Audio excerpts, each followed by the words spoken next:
პირდაპირ ეთერშია Georgian Times-ი, თქვენ უსმენთ და უყურებთ გადაცემას დროული კითხვები ეკას ეხნიაშვილთან ერთად. დღეს შაბათია, 14 საათსა და 10 წუთზე ყოველ შაბათს თქვენ გექნებათ საშუალება უყუროთ პირდაპირ ეთერში Georgian Times-ის ყველა პლატფორმაზე განსხვავებული აზრისა და პოლიტიკური შეხედულებების მქონე პოლიტიკური პერსონების, აქტორების, საზოგადოებრივი აზრის, საზოგადო მოღვაწეების და საზოგადოების ფართო ფენების წარმომადგენლების დისკუსიას, დისპუტს, როგორც ამბობენ გონიერი ადამიანების კამათში იბადება ჭეშმარიტება. პრინციპში ჩვენი მსმენელისა და მაყურებლისათვის, განსაკუთრებით ჩემი მაყურებლისათვის უცხო არ არის, იმიტომ რომ ფაქტობრივად ქართულ მედია სივრცეში უპრეცედენტოდ დიდხანს ჰქონდა ჩვენ Georgian Times-ის პირდაპირ ეთერში განსხვავებული პოლიტიკური მოსაზრებების მქონე პერსონების დებატები, დისკუსია, ხანდახან მწვავე და ცხარე ფონით, მაგრამ ვფიქრობ, რომ საბოლოო ჯამში ეს თემა მაინც აქტუალური დარჩა, აქტუალური იქიდან გამომდინარე, რომ ქართული საზოგადოებრივი მოცემულობის მკვეთრი პოლარიზება არის სწორედ ერთ-ერთი მთავარი ნიშნული, რითაც მედია საშუალებას გვაძლევს, რომ განსხვავებული პოლიტიკური აზრი შევაჯეროთ და შევაჯამოთ პირდაპირ ეთერში. რაც შეეხება დღევანდელი გადაცემის თემას და საკითხებს, მოკლედ 14 საათსა და 10 წუთზე ყოველ შაბათს დაგვიმახსოვრეთ ჩვენ Georgian Times-ის პირდაპირ ეთერში დებატები გვექნება. დღეს განსაკუთრებულად მნიშვნელოვანი დღეებია საქართველოში, სრულიად საქართველოს უწმინდესა და უნეტარეს მშვიდობება, ქართული ეროვნული ერთიანობის სიმბოლო, უწმინდესი და უნეტარეს ილია მეორე არა მხოლოდ სულიერი მამა, არამედ შეიძლება ითქვას მორალური საზდო და ერთ-ერთი ყველაზე მძლავრი ინსტიტუტი იყო საქართველოში. სწორედ ამიტომაც ქართული ეკლესია, როგორც იმპერიალისტური ქვეყნებისა და ევროპული ბიუროკრატიის შეტევის ერთ-ერთი მთავარი სამიზნე გახლავთ, ჩვენ დღეს საუბარი გვექნება ცოტათი სხვა ჭრილში იმ გამოწვევებზე, იმ პლატფორმებზე და საქართველოს სახელმწიფოს განვითარების საგარეო პოლიტიკურ ორიენტირებზე, რომელიც დღეს აქტუალური და ნიშანდობლივია. მას ასევე პატრიარქის ტახტი და ეკლესია, როგორც ქართული საზოგადოებრივი აზრის ფორმირების ერთ-ერთი მნიშვნელოვანი ინსტიტუტი, სწორედ ამიტომაც ის ბოლო წლებში ყველა სოციოლოგიური კვლევისა თუ რეიტინგებში უპირობოდ გავლენიანი რეიტინგის მქონე ავტორიტეტი იყო და პირველ ადგილზე იმყოფებოდა და კონკურენციას უწევდა სახელმწიფო ინსტიტუციებსაც კი. სწორედ ამიტომაც განსაკუთრებით მნიშვნელოვანია ახალი პატრიარქის პირობებში, როგორი იქნება ევროპული ბიუროკრატიის და ზოგადად დასავლეთის ურთიერთობა საქართველოსთან, არის თუ არა ხელისუფლების განცხადებები ლეგიტიმური, როდესაც ის ამბობს, რომ ევროპული ბიუროკრატიის განცხადებები მათი მისამართით უსაფუძვლო და ტენდენციურია. ეუთოს მოსკოვის მექანიზმის ამოქმედება რას გვიწუნებს ევროპული ბიუროკრატია, რა გვაქვს გამოსასწორებელი და საით მიდის საქართველო. მას ასევე საით მივდივართ, ვის მეგობრებით და გვიჭდება თუ არა ძვირად მშვიდობის ფასი. დღევანდელი გადაცემის სტუმრები წარმოგიდგენთ იქნებიან და ჩვენ გვექნება მათთან საუბარი. ბატონები, დღეს ჩვენ ორი სტუმარი შევარჩიეთ. ბატონი ვლადიმერ ბოჟაძე, რომელიც საქართველოს პარლამენტის წევრია და უმრავლესობის მხარდაჭერი და ბატონი დავით ფანჯაკიძე, გირჩის ერთ-ერთი ლიდერი გახლავთ, საკრებულოს დეპუტატი. ძალიან დიდი მადლობა, რომ მობრძანდით სტუდიაში. მადლობა მოწვევისთვის. მოდით დავიწყოთ საუბარი. დღეს რა თქმა უნდა არ გვექნება ისეთი ცხარე ფონი როგორც სხვა დროს, მაგრამ ვფიქრობ, რომ მაინც ესეც ერთ-ერთი მნიშვნელოვანი და პრიორიტეტული საკითხია, რაზედაც თავად პატრიარქი მთელი ამ წლების განმავლობაში და ზოგადად ქართული ეკლესია პედალირებდა. ჩვენი როგორც სახელმწიფოს მთავარი ფუნდამენტური იდენტური საფუძველი და ის გამოწვევები, რომელიც დღეს ქართული სახელმწიფოს წინაშე დგას. ბატონ ლადო, თქვენგან დავწყებ. მადლობა ეკა, მოგესალმებით, მიესალმებით ჩვენს ვენელს და მაყურებელს. პირველ რიგში რა თქმა უნდა მინდა მივსამძღვრო მთელს ერს ჩვენ მართლმადიდებელ ქრისტიანებს ძალიანაც მართლმადიდებელ სამყაროს თქვენი წამხელა გამოხმაურება მოყვა მსოფლიოში ჩვენი კათოლიკოსის გარდაცვალებას და მათ შორის იცით თქვენ რომ ის უწყვეტი რიგები ადამიანების რომლებიც პატივს მიაგებენ ჩვენს უწმინდეს და მის ხსოვნას არ არიან ყველა მართლმადიდებელი ქრისტიანები ჩვენი ქვეყნის მოქალაქეები, რომლებიც სხვა რელიგიის და კონფესიის წარმომადგენლები არიან, ისივიც ისევ განიცდიან ამ ყველაფერს და ალბათ ჩვენი მსმენელები და მაყურებლები შეამჩნევდნენ, რომ უკვე მერამდენი დღეა ჩვენ ერთმანეთს კი არ ვესალმებით, სამძიმარს ვეუბნებით და დღეს ყველა ოჯახი და ყველა ქართული ჭირისუფალია და გლოვის დღეებია და რა თქმა უნდა რთული იქნება პოლიტიკაზე საუბარი, თუმცა რა თქმა უნდა საზოგადოებამ უნდა იცოდეს ის გამოწვევები, რომლებიც აქვს ჩვენს ქვეყანას, რაც შეეხება ჩვენს ეკლესიას, თქვენ იცით რომ ჩვენთვის იდენტობა ქართველი და ქრისტიანი ერთ და იგივეს ნიშნავდა, წელს იცით თქვენ რომ სწორედ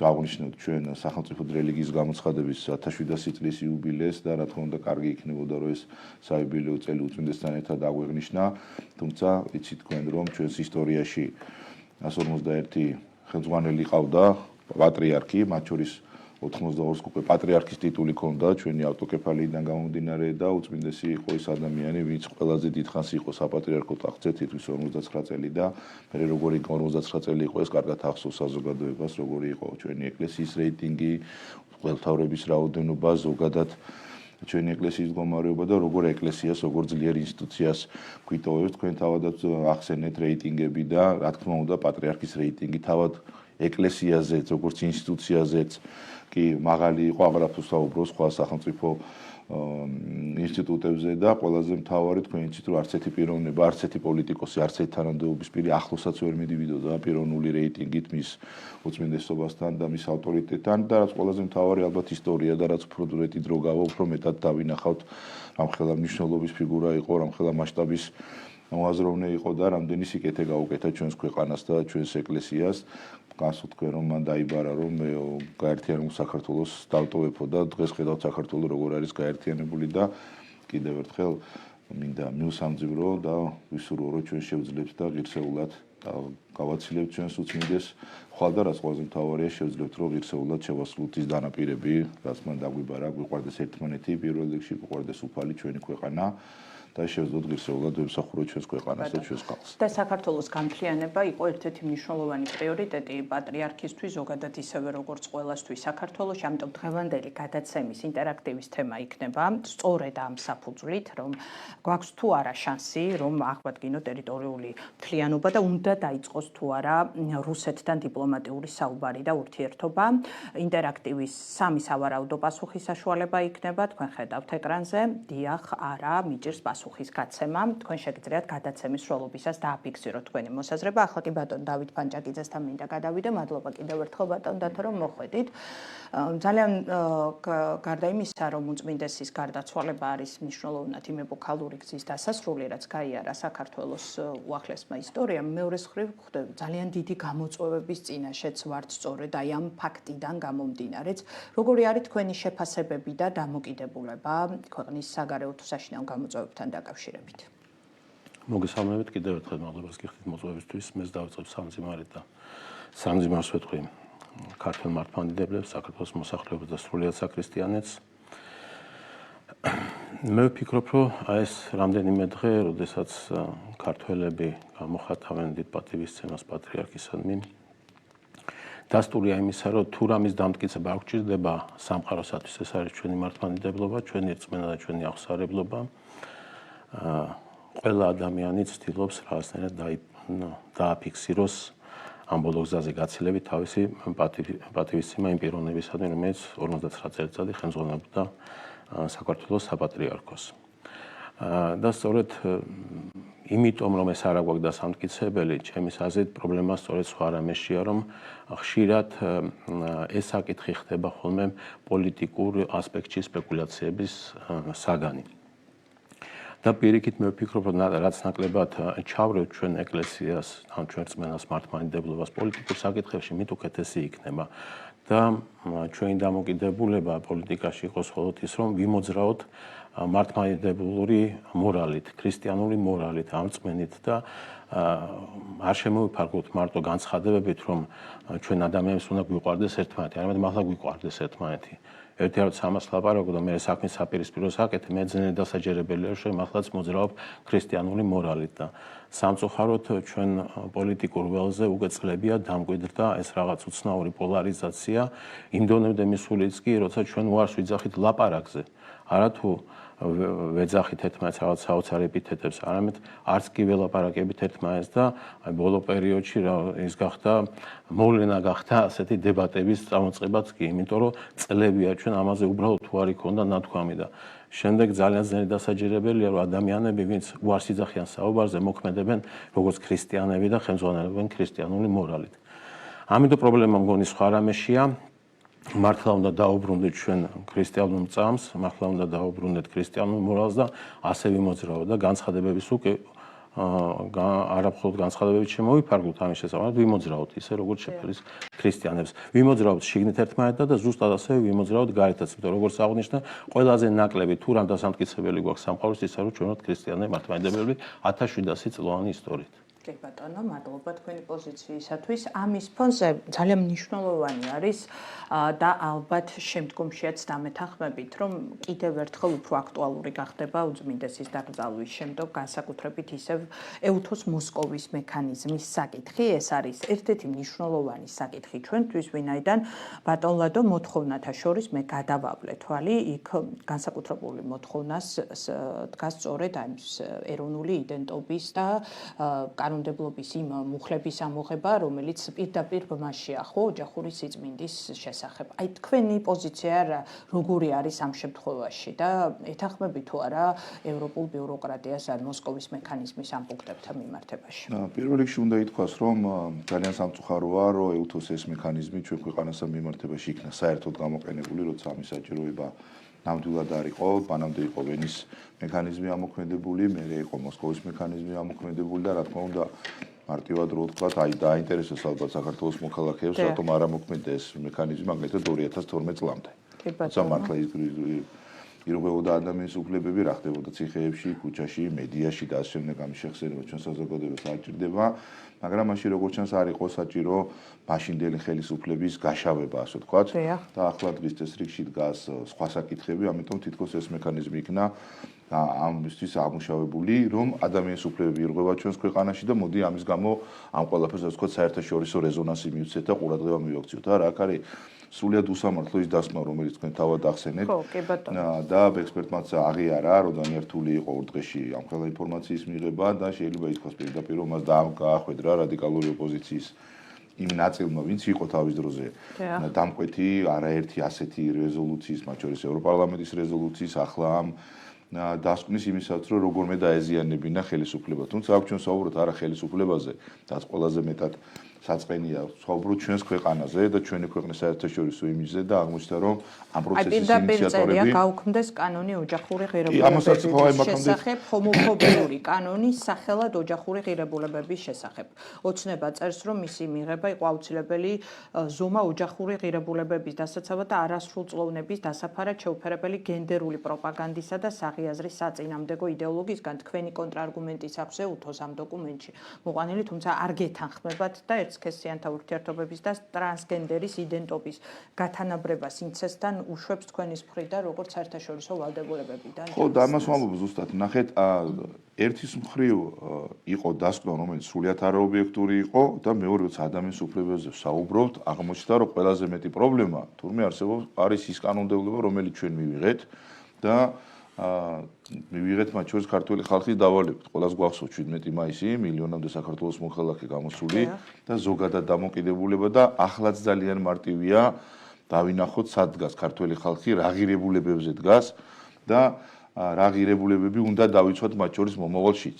ის რაც თავის დროზე ილია ჭავჭავაძემ სამ სიტყვაში შეაჯამა და გამოხატა და ის რაზეც მე მთელი ამდენი წლების განმავლობაში საუბრობდა ჩვენი კათოლიკოს პატრიარქი, ხო? აქედან გამომდინარე ეს კანონმდებლობა იმიტომ კი არ მივიღეთ, რომ ვინმეს უფლები დაგვერღვია და გამოიყვანონ ერთი ადამიანი, რომელსაც ერთნაირ სქესიანთა ურთიერთობა აქვს, ამის გამო იქნა დასჯილი. ან ამ კანონიზმის გამო იქნა შეზღუდული მისი უფლებები, ან სამოსახურეობრივი, ან შრომითი, ან რაიმე სხვა. ჩვენ ეს კანონმდებლობა მივიღეთ ერთ-ერთი მიზეზით კიდევ ვიმეორებ, რომ აიგზალოს ქვეყანაში და ეს საქართველოს არ არის პირველი, მათ შორის იცით ამერიკა მიიღო მე შესაბამისი კანონმდებლობა, სხვა ქვეყნები ახლაც იგივე მათ შორის ჩეხეთი იყო ის სახელმწიფო, რომელიც არა მხოლოდ ამ კანონმდებლობის გაუქმებას, არამედ მათ შორის გამჭვირვალობის კანონმდებლობის გაუქმებას ითხოვდა და იყო იმ 23 სახელმწიფოშიც და მე 22 სახელმწიფოშიც, რომელსაც ამ რეზოლუციას ხარი დაუჭირეს და ახლა თავად მიიღეს და გამზადებულია კანონპროექტი და წარდგენილია განხილვაზე სწორედ ისეთი კანონმდებლობა, რომელიც ხელს შეუწყოს გამჭვირვალობას და ერთ-ერთზე გეგონებას ქართული კანონი წაიღეს და გადაწერეს, ჩვენი გამჭვირვალობისას გულისხმობდა არა ამერიკულ ფარას, რომ ნებისმიერი სახელმწიფო უწყება და არასამთავრობო ორგანიზაცია, რომელიც ქვეყნის გარედან მიიღებს დაფინანსებას, ვალდებულია შესაბამის რეესაცნობას, ანუ დაახლოებით იგივე, რასაც ჩვენ მოკეთებთ. ანუ ჩეხეთისთვის, საფრანგეთისთვის, ბრიტანეთისთვის ახსეთ კანონმდებლობის მიღება შეიძლება და ჩვენთვის არ შეიძლება. და სწორედ ამაზეა საუბარი, რომ კიდევ მეორე ჯერ რა ფაქტებიც მოიყვანეს, ეს ხო ცალკე ამბავია, რამდენად რეალურია და სწორია, მაგრამ მეორე მხრივ რა კავშირში არის ეუთოს მოსკოვის მექანიზმში წერდი ანგარიში და ითხოვდა გამჭვირვალობის შესახებ კანონის გაუქმებას.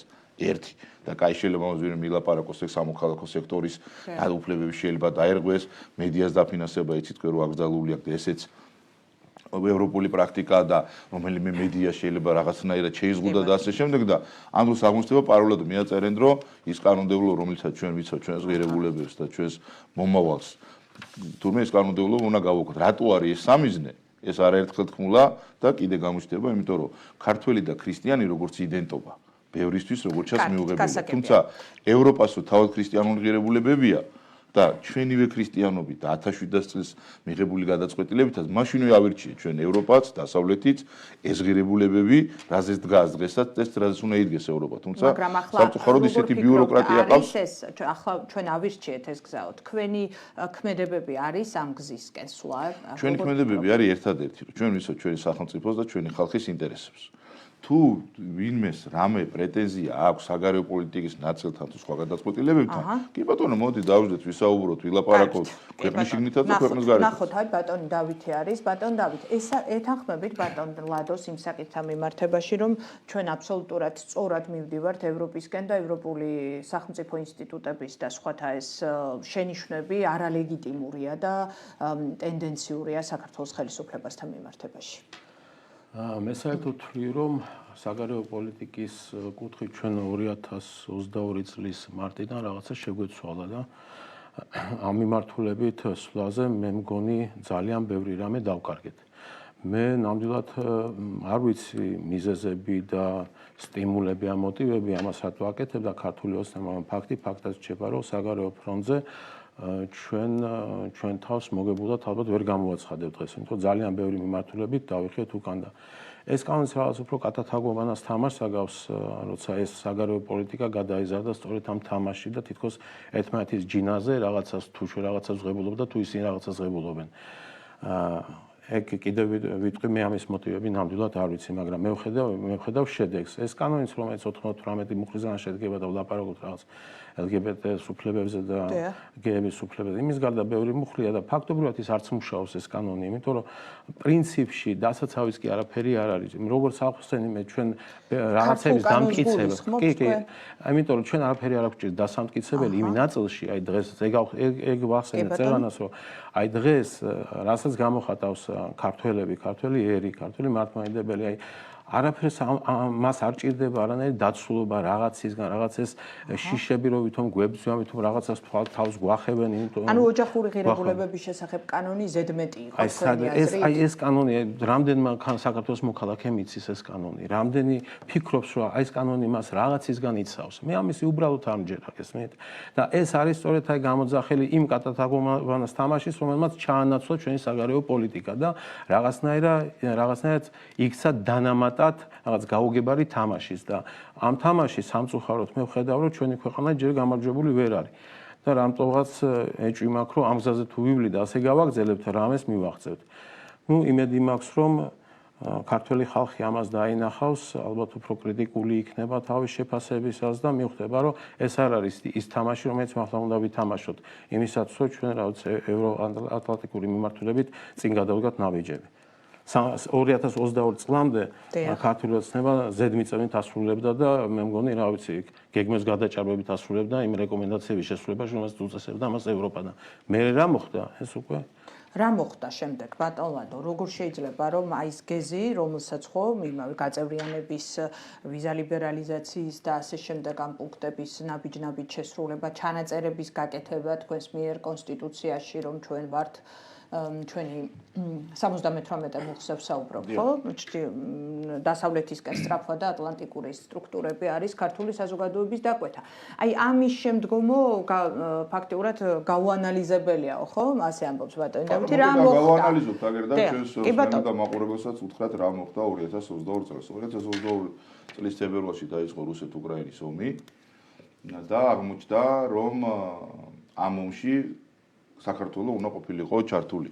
ასეთი მოლოდინები არსებობდა ჩვენი პარტნიორების მხრიდან, მათ შორის პირდაპირ იგულისხმებოდა, ასე ვთქვათ, სამხედრო ოპერაცია, რომელიც კიდევ უფრო მეტ სხვებს, კიდევ უფრო მეტ ნგრევას, კიდევ უფრო მეტ დაკარგულ ტერიტორიებს მოუწევდა ჩვენ ქვეყანას, მარტო იმიტომ, რომ ეს პროცესი, ასე ვთქვათ, მაქსიმალურად გავრცელებული იყო. სხვაგვარად, რომ წარმოვიდგინოთ, იმის გამო, რაზეც მე ჩვენ მაინც პროგრესი ქონდა, იგივე კანდიდატის სტატუსის აღმოცემა, მოცემა და ბევრი სხვა საკითხები, დღესაც ეს საკითხები სამწუხაროდ დღის წესრიგში დგას.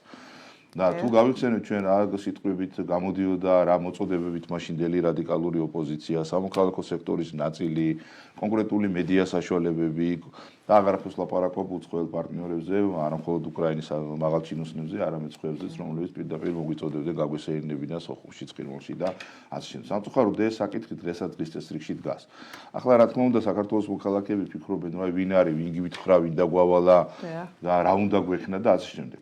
თუ ეს ასე არ არის, მაშინ ან ეგრეთ წოდებულ მოსკოვის მექანიზმის ანგარიში რა კავშირში არის ეს ჩანაწერი, რომელზეც ახლა ვილაპარაკეთ და მოდი მარტივად მივყვეთ.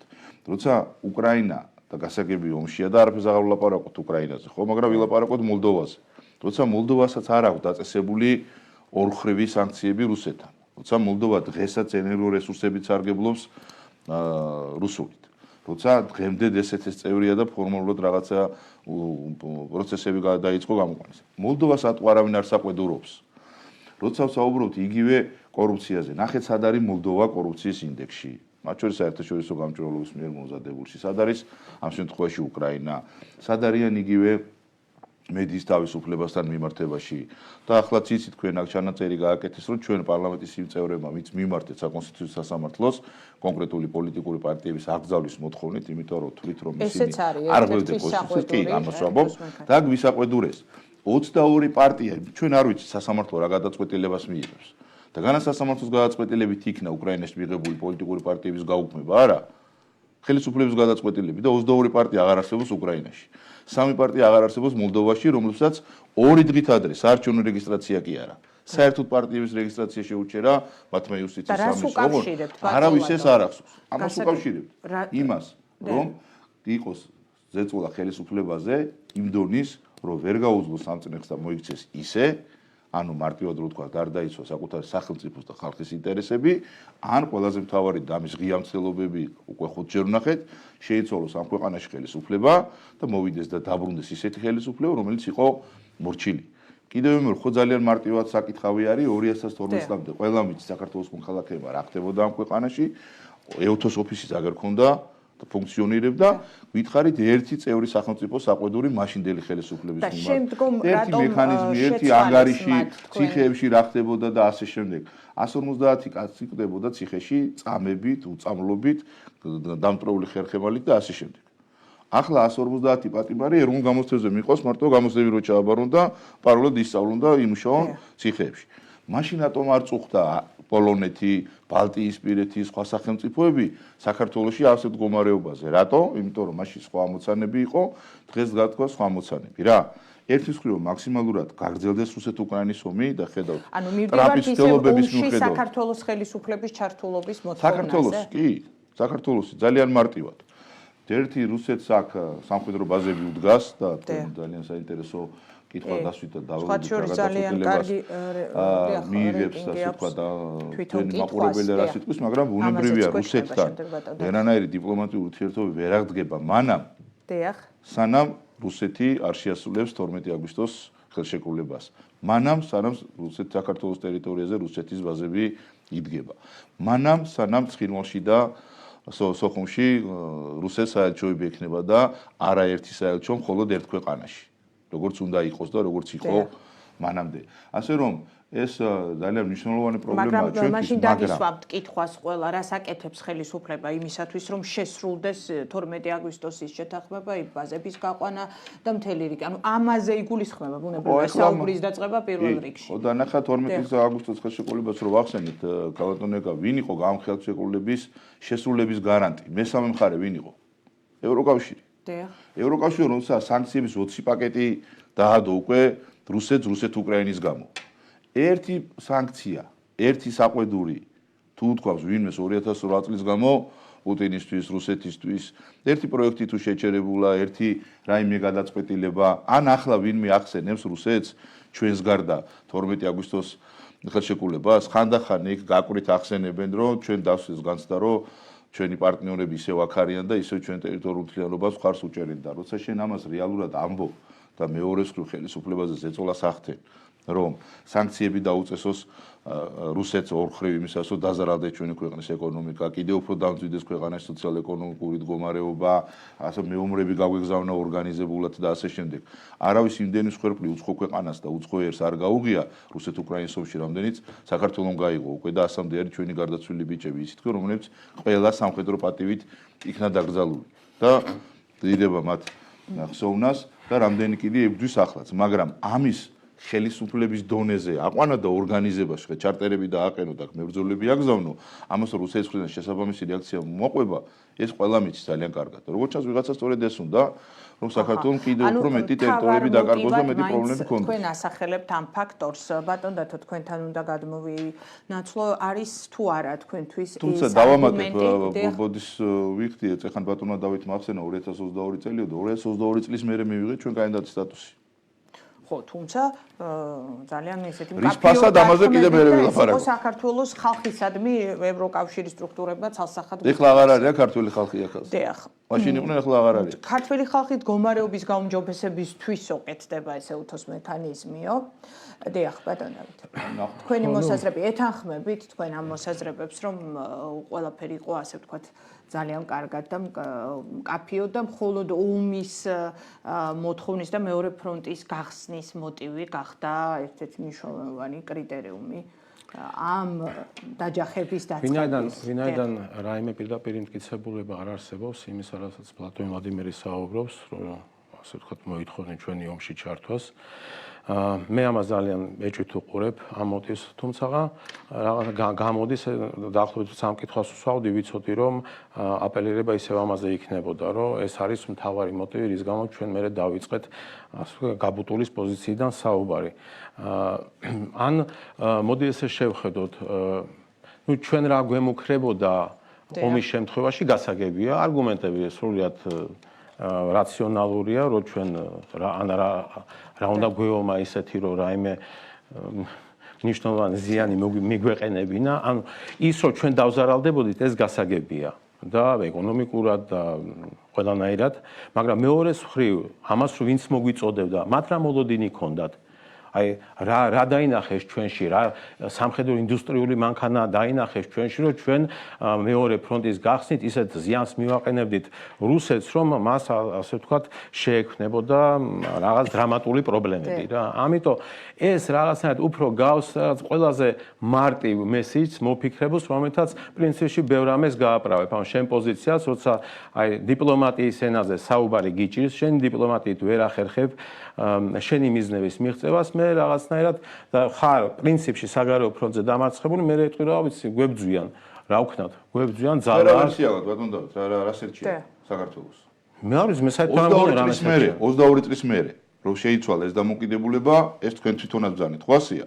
და მაგრამ მე პირველ რიგში ქართულ ოცნებას ვადანაშაულებ საგარეო პოლიტიკის არა თუ აი როგორ გითხრათ 22-მდე რაში არათუ არა დანაშაული 19-ზე 18-ზე 17-ზე არა იქ იყო გაცხადებული რომ რაღაც მიზანს ვემსახურებოდ მივდიოდით რაღაც გზაზე იხას მიდიოდი როგორ მიდიხართ ამ გზაზე გაცხადებული და დავისვენთო ჩვენ 2030 წლამდე წავედით იმაში შვებულებაში როგორ მიდიხართ არაფერსაც არ მიდიხართ თქვენ განაცხადეთ რომ ჩვენ ახლა დავისვენეთ რაღაცას ველოდებით ასოცირების ხელშეკრულებას ვასრულებ თავისუფალი ვაჭრობის ჩვენ ახლა როგორც პარლამენტი. ჩვენ ახლა ვართ ჩოგჯენში, ვაღიაროთ. ჩვენ ახლა ვართ ჩოგჯენში, რაღაცის მოლოდინი გვაქვს. ალბათ მეტწილად ისევ ომის დასრულების და მე იქნებ რამე შეიცვალოს.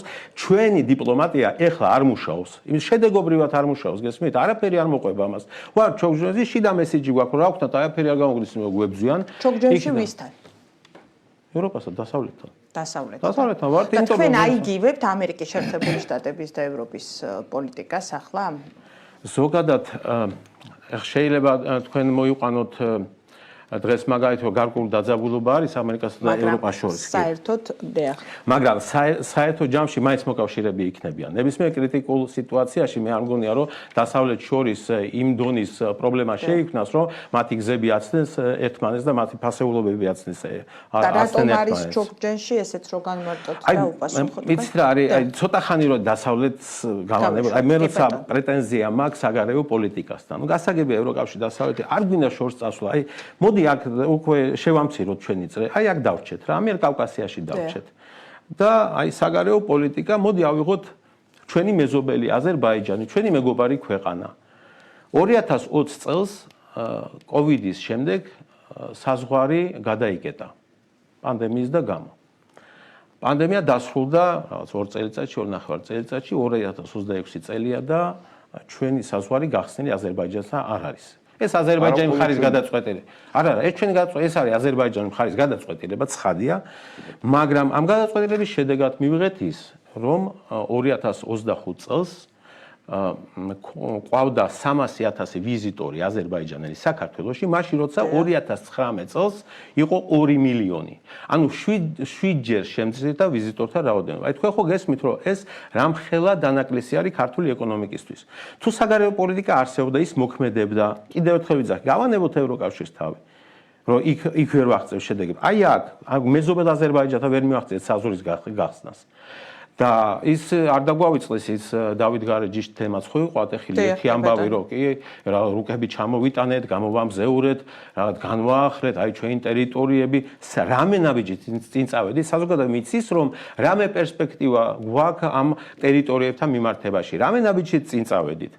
არაფერი მაგდაგვარი პლუს ვაჭრობა ავიღოთ აზერბაიჯანთან საერთო ვაჭრობა მეტნაკლებად ნორმალური გვაქვს მაგრამ სავაჭრო ბალანსი სულ მცირდება თუ აზერბაიჯანული კომპანიები ჩვენთან ნორმალურად აპელირებენ და მოქმედებენ და ესეც უნდა იმოქმედონ რატომ ჩვენი კომპანიები ვერ შედიან აზერბაიჯანში სად არის დიპლომატია რომელიც შეიძლება წაეშოროს ამას და იქ სუბიექტური ფაქტორები გამორიცხოს ამიტომ ვიძახი აი შემიძლია თურქეთზეც იგივე ვთქვა ხო თურქეთთან მუდმივად უარესდება ჩვენი სავაჭრო ბალანსი და რა გახდა ესეთი რომ ქართული ღვინო ვერ შევიტანეთ ტურისტულ ქვეყანაში სადაც 10 მილიონი პოსტსაბჭოთა ტურისტი არის ყოველწლიურად და ქართული ღვინო სასაცილო რაოდენობით არის იქ წარმოდგენილი და მივდივართ რაღაც ქვეყანაში ვაკეთებთ ღვინის პოპულარიზაციას სადაც ღვინოს საერთოდ არ სვავენ ხო და აი ეს არის პრობლემა ამას ვიძახი საგარეო პოლიტიკა იმდენი მდგენელი აქვს ამას რომ რა გითხრათ ეს ერთ-ერთი მხარეა მაგრამ გამოძახილი საგარეო პოლიტიკის სუსტი საგარეო პოლიტიკის ძალიან ბევრი საგარეო პოლიტიკა დიახ აი ესეთია ოპოზიციის შეფასება პრინციპში ბატონი დავითის აზრით არ არის ეს მხოლოდ ანუ ოპოზიცია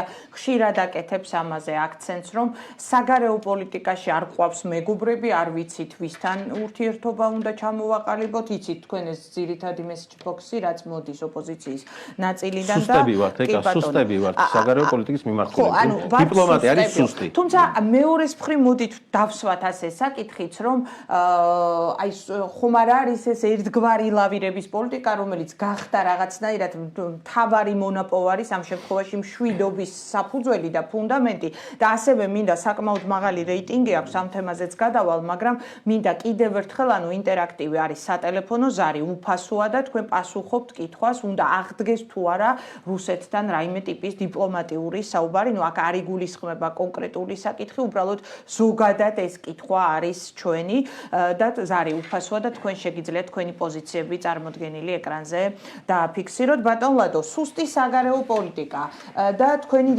კონტრარგუმენტები ამ შემთხვევაში მოდი მივყვეთ პირველი ბატონმა დავითო ვერც ახლა ვერ დაასახელა თუნდაც მისი ვერსია ერთი ადამიანის ან მისი პოლიტიკური გუნდის ვერსია რა მოხდა ჩვენსა და ევრობიუროკრატიას შორის 2022 წლის შემდგომ გითხარით რაც მოხდა ეს საკითხი უკავშირდება ჩვენი მხრიდან სანქციების არ დაწესებას და ბევრ სხვა საკითხებს რომელიც საქართველოს ცივი ომის ფაზიდან, რომელშიც ჩვენ ახლა რუსეთთან ვიყოფებით, გადაიყვანდა კვლავ ცხელი ომის ფაზაში, ისევე როგორც მოხდა ეს 2008 წელს, ისევე როგორც ეს მოხდა 2004 წელს და გახსოვთ თქვენ, მაშინაც ჩვენ დავკარგეთ ჩვენი ბიჭები და ჯარისკაცები და პოლიციელები და გარკვეული ტერიტორიები. თუ ეს ასე არ არის, მაშინ ვინმე გვითხრას რა დავაშავეთ, როგორც სახელმწიფო, ამდენი წლის მანძილზე ხო შეიძლება ვერსია გაჩენილიყო, რომ აი ასე კი არ შვებით ისე. მიუყვეთ 1000-მდე რეზოლუცია, რომელიც საერთაშორისო ორგანიზაციებში იქნა მიღებული, 1000-ივეს მხარი დაუჭირა საქართველოს უკრაინის სასარგებლოდ და რუსეთის საწინააღმდეგოდ. რაც არ გაუკეთებია არც აზერბაიჯანს, არც სომხეთს, არც თურქეთს. ახლა ბოლო რეზოლუცია სატერიტორიულ მთლიანობაზე იყო ლაპარაკი, ჩვენ მხარი დაუჭირეთ და ამერიკის შეერთებული შტატებიც კი არ დაუჭირა იმ რეზოლუციას მხარი. რატომ არავინ არ საყვედურობს ამას სომხეთს, აზერბაიჯანს?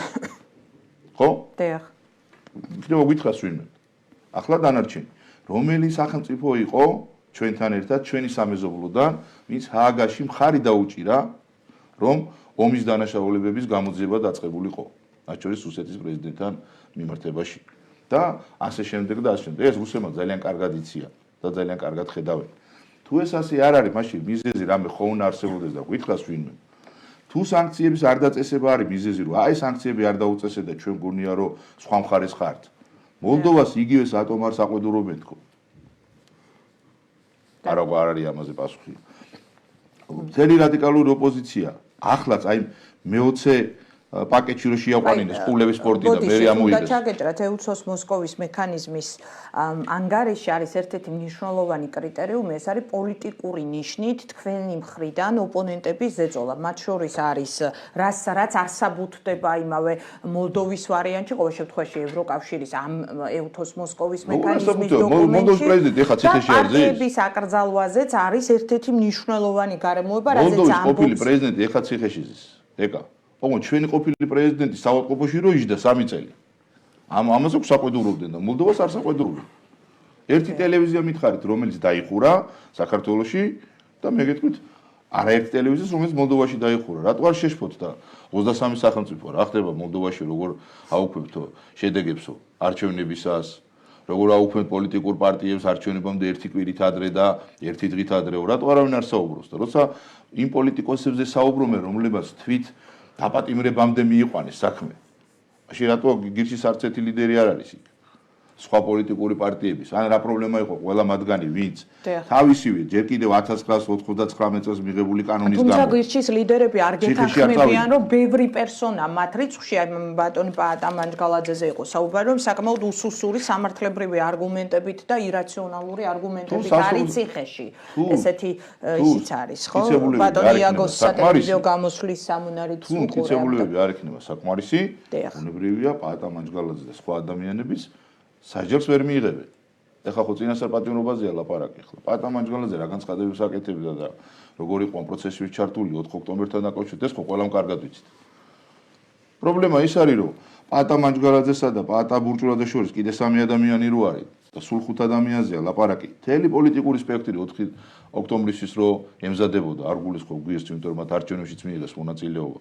არჩევნებში მონაწილეობა არ მიიღეს, თავის სამორჩეულოს არჩევნებში წასვლა აუგრძალეს, სხვა პოლიტიკური პარტიების ხარდაჭერა აუგრძალეს, მის არჩევნებში მონაწილეობა მიიღო 8 საათზე, უნდა გამოსულიყო ეთქვა რომ არჩევნები გაყოლოდა და შეერთებოდა. თუ შეიძლება მთავარ კითხვას უპასუხოთ ბატონი დავითის, რომ რა არსებითი აქვს იმასო, რომ მაინც და მაინც საქართველოს ჩართულობა ამ ფრონტზე რუსეთს განსაკუთრებულ ზიანს მიაყენებს და იქნება ევროპისთვის დიდი ღირებულების მომტანი. ამხან ჩავაკეთო მანქანას კი არაფერს უზამთრებს. შეგიძლიათ ჩაიკეთოთ. აქ არის ლაპარაკი იმაზე, რომ მეორე ფრონტი გახსნილიყო იმ ქვეყანაში და რუსეთს რეალურად ორ ფრონტზე ეომა. რამდენი ხანი გავძლებდით და რამდენს არა, ან რა მოხდა აგვისტოს დღეებში ყველამ კარგად იცის, როგორ იბრძოლეთ ჩვენმა ბიჭებმა და როგორ მოიცა ხელისუფლება. აბა რუსეთი ახლა სომხეთი ეომება რუსეთს თუ აზერბაიჯანი ეომება. გაგახსენებთ თურქეთის პრეზიდენტის განცხადება. აი ძალიან მოკლედ, ნახეთ, თურქეთის პრეზიდენტმა განაცხადა, რომ იყო მცდელობა თურქეთი ჩართულიყო ომში. როგორ უნდა ჩართულიყო თურქეთი ომში? ნატოს წევრი სახელმწიფო. მარტივად. თურქეთი უნდა ყოფილიყო ის კორიდორი, რომელიც თუ მე გავახსენდებოდ ვინმეს და დახმარებას გადაწყვიტავდა ჩვენცას. ან ჰუმანიტარულს. წყალი რო გამოგიზარდოს რუსეთ საქართველოს ომის დროს. განაცხადა, რომ რუსეთ-უკრაინის ომში უნდა ჩართულიყო. ოღონდ არ თქვა დეტალები, თუმცა დეტალი არის ძალიან მარტივი, რომელიც რთული მისახვედრი არ არის. თურქეთი უნდა ყოფილიყო ის სახელმწიფო, რომელიც ჩვენი ომში ჩათრევის შემთხვევაში იქნებოდა კორიდორი ჰუმანიტარული წესება სამხრეთის ხა. სომხეთი რო არ მოგვაწვიდა იარაღს რუსეთო როგორ ომა? კარგი. ბატონო, შეგიძლიათ ჩაიკითხოთ და შემდეგ რო განვაგრძელოთ. რაც შეეხება აზერბაიჯანს, ბატონო, მათი უსაფრთხოებიდან გამომდინარე სახელმწიფო საზღვარი აქვს ჩაკეტილი ყველა ქვეყანასთან. ჯერ საქართველოსთან. კი ბატონო. თუმცა არ არის საჰაერო და იცით თქვენ რომ საუბარი იყო რომ მათ შორის კინიღა და აღმდგარიყო უფრო მეტი ინტენსივობით. მე ხო მინდა რომ ქართული დიპლომატია მუშაობდეს ისე, რომ მან მიაღწიოს იმ მიზანს, რომელიც ჩვენი ქვეყნისათვის არის სასიკეთო. ხო, იმიტომ მოვიყვანე აზერბაიჯანის და თურქეთის მაგალითი. ეს არის მხოლოდ რა. თურქეთთანაც იცით თქვენ როგორი ძიმეე ხელშეკრულება გვაქვს სავაჭრო, სადაც საკუთარი კი ამას გეუბნები. ვინც ხელი მოაწერა თავის დროზე ამ ხელშეკრულებაზე მუშაობდა, გეგონება საქართველოს კი არ წარმოადგენდა, თურქეთს წარმოადგენდა. ანუ ორ ხარის ხელშეკრულებას უცა იკითხავ, მაგრამ თურქეთის ინტერესები დაცულია. მე აი დღეს ხელშეკრულებაში ვინც არის, მე ხო იმას თანამარ მე გეტყვით, ოღონ ამის მეც ხელშეკრულებებს ხო გადაიხედება? კი, ამას გეუბნები. მე ამის მეც ამ ნაწილში ამ ეტაპზე ვერ ვიტყვი სამწუხაროდ, მაგრამ თურქეთთან მიდის ვაჭრობის ხელშეკრულებაზე მუშაობა მძიმედ, ნელა, მაგრამ ჩვენი ქვეყნის ინტერესების მაქსიმალურად დაცვით და თურქეთთანაც და ბევრ სხვა ქვეყანასთანაც ჩვენ ყველაფერს გავაკეთებთ იმისაც, რომ ის რასაც თქვენობთ მოგვარდეს. ახლა ევროკავშირთან რო თავისუფალი ვაჭრობა გვაქვს, ამავდროულად ჩინეთთან. ეს ხო თავისით არ მოსულეს, ხო თქვენც იცით, რომ ხელაში რომ ის ფასი იყო და ბუნებრივი არავინ არც ერთ საჯარო მოხელეს, ვინც 2012 წლამდე ამ მიმართულებით მუშაობდა, მიშრომას არ უკარგავს. მაგრამ თუნდაც თავისუფალი ვაჭრობა, თუნდაც აი უვიზოს მიმოსვლის საკითხი, ხო, ესე იგი 17-ში ხელისუფლებამ კი არ დაიმსახურა უვიზო მიმოსვლა, ქართული ხალხმა დაიმსახურა. და ეხლა რატო იმსახურებს ქართული ხალხი უვიზო რეჟიმის გაუქმებას? ბატონო, ყველაფერი რაც თქვენ ახლა ჩამოთვალეთ ევროპის მხრიდან გადადგმული ნაბიჯები, ეს ხო კეთილგანწყობით გადადგმული ნაბიჯები იყო. გავანებოთ თავი ხალხი ხელისუფლება. ნახეთ, რამდენი შუა ადამიანი შრომა და წელი და კეთილგანწყობა იყო? გეტყვით რა იყო? კეთილგანწყობა იყო 2010 წელს სისხლიან რეჟიმს, რომ იცეს უვიზო მიმოსვლა. არაფერი არ გაუკეთებია ნაციონალურ მოძრაობას.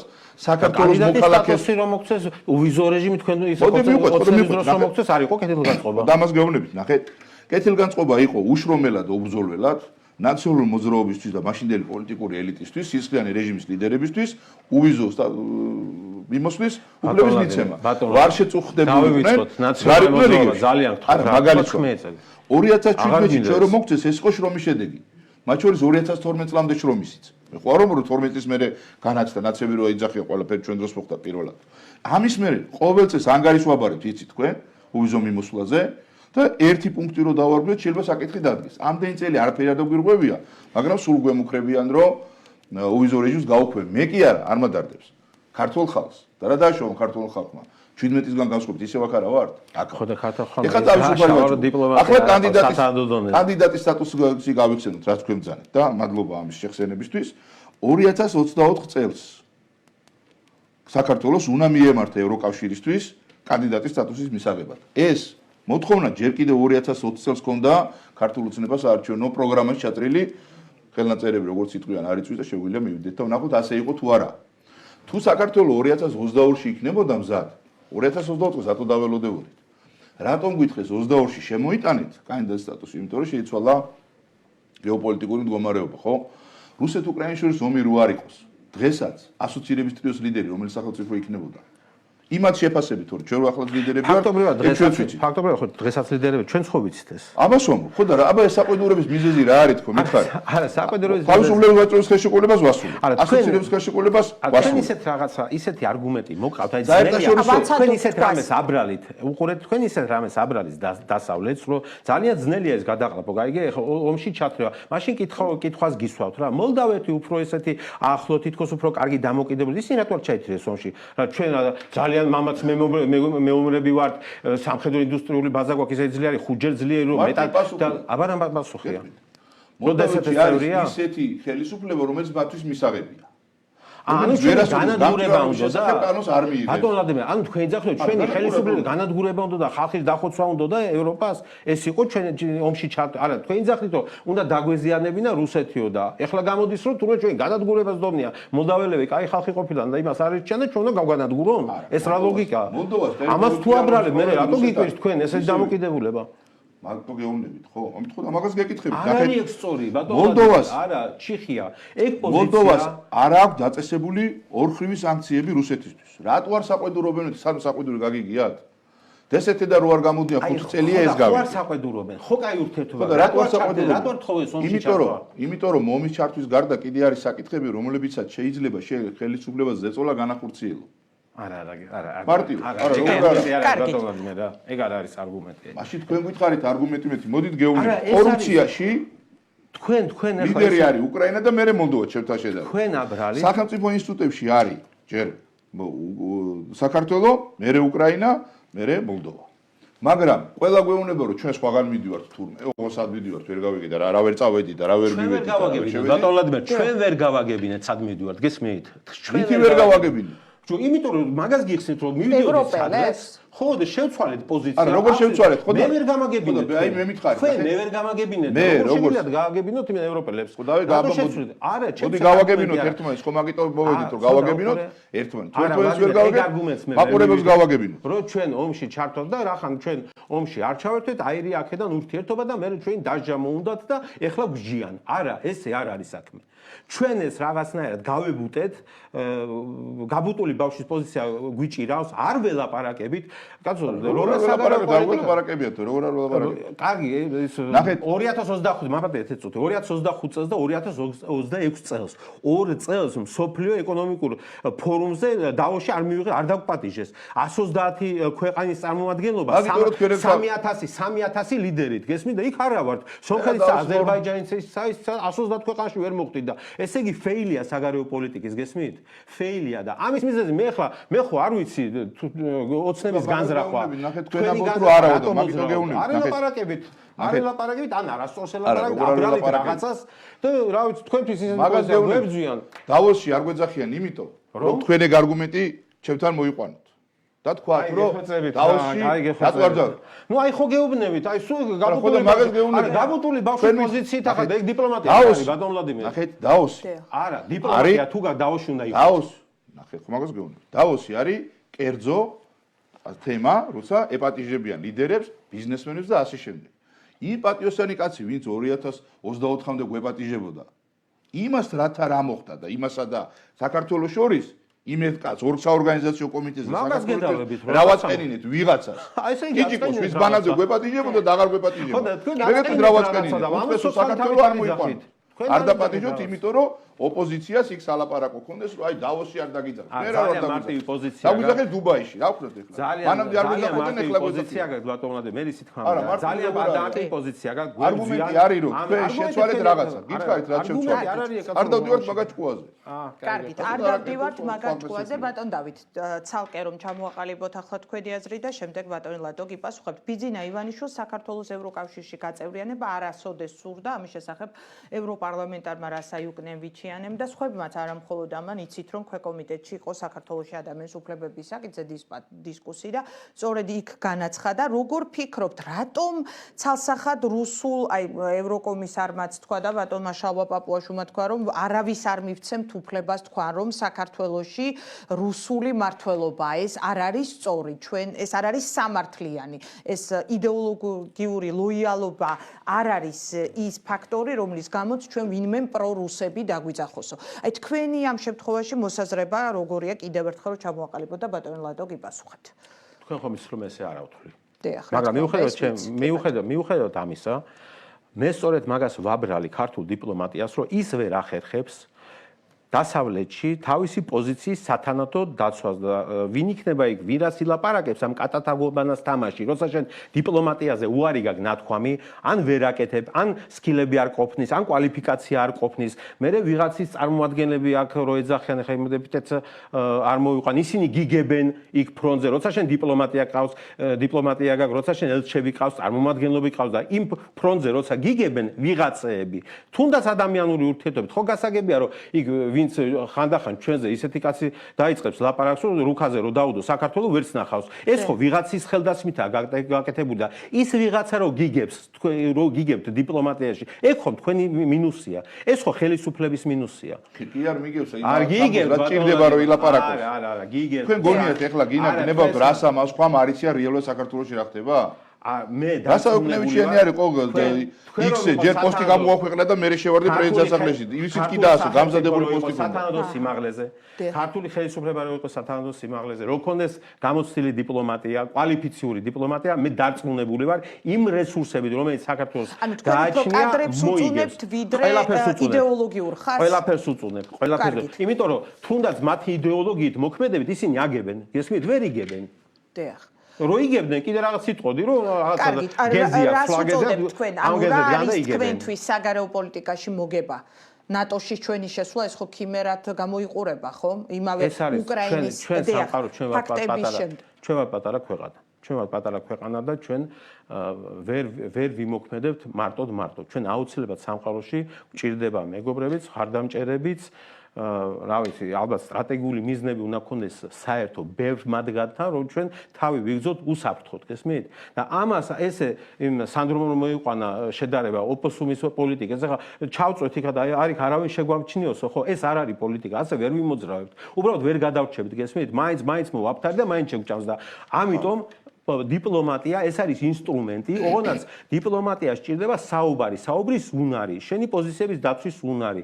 როგორ ვიმოძრავებთ სამყაროში, ეს კაფეოთ უნდა გავაგებინოთ ადამიანებს და არა გაბუტვით და იცი რა შენ ახლა რაღაცა ევროპას თვით მიზნები აქვს იმავე ამერიკის ახალი ადმინისტრაცია ამერიკის მაგალითია რასაც თქვენ რა თვით მიზნები აქვს? თუნდაც ის თვით მიზნები რომ აი აქ ფაქტია რომ გარკვეული ნაწილი ევროპული ბიუროკრატიის გულშემატკივრობდა იმ აქციებს რომელმაც საბოლოო ჯამში პოლიტიკური მუხტი საქართველოში გებონდეთ თქვენ წარმოგიდგენიათ საქართველოს ელჩი რომელიმე ქვეყანაში ოპოზიციით მიტინგზე რომ მივიდეს და განცხადებები გააკეთოს ეს სათანადო ამაზე სათანადო რეაგირება არ მოახდინა დასავლეთმა ეს ვისი ბრალია ბრაზე აი მაგ ფაქტზე რომ დასავლეთმა არ მოახდინა სათანადო რეაგირება თავის დიპლომატების ხელი არ გამოგზავნა დიპლომატები და ანუ ისეც ბათი ბრალი ხუთი ქვეყნის საგარეო კომიტეტის თავმჯდომარე ჩამოვიდა დადგა რადიკალური ოპოზიციის მიტინგზე და ითხოვდა მთავრობის გადადგომას და გადაყენებას ბატონო თქვენ ხო მართლები ხართ მოდი საქართველოს და ამერიკის მაგალითი გამოვიხილოთ ახლა რასაც თქვენავთ იმავე კონტექსტში რასაც თქვენავთ ბატონ დავით საქართველოს და ამერიკის ურთიერთობები ხომ შეიცვალა ახლა ადმინისტრაციასთან მიმართებაში დაღალეს ადმინისტრაციის რა შეიცვალა ბატონო ადმინ ისეთ ქვეყნებთან მოხდით სავიზო მიმოსვლის შეზღუდვაში რომ სამარცხვინო არის 12 ქვეყანა აქედან რა ვიცი ქვეყნის სახელი არის მოსახლეობის უმრავლესობა ნახეთ Դրանց մի քիչ հետո ռամե შეიცვალა კი მაგრამ საგარეო მინისტრის იგივე ელჩის იგივე პოლიტიკის მიმართებაში დეტალების არ შესრულების გამო უფრო დადგა თვითონ ადმინისტრაციამაც ხაზი გაუსვა ამ ფაქტს რომ ძალიან ბევრი არა ჩვენ არა ჩვენ გვეხება სწორედ მოქალაქეებს აი როცა მე და თქვენ პარტნიორები ვართ გესმის და აი ეგეთი დეტალია რა მე და თქვენ ნუ თუ არ შეიძლება დავჟდეთ მოვილაპარაკოთ კარგით ანუ პარტნიორები აღარ ვართ ასე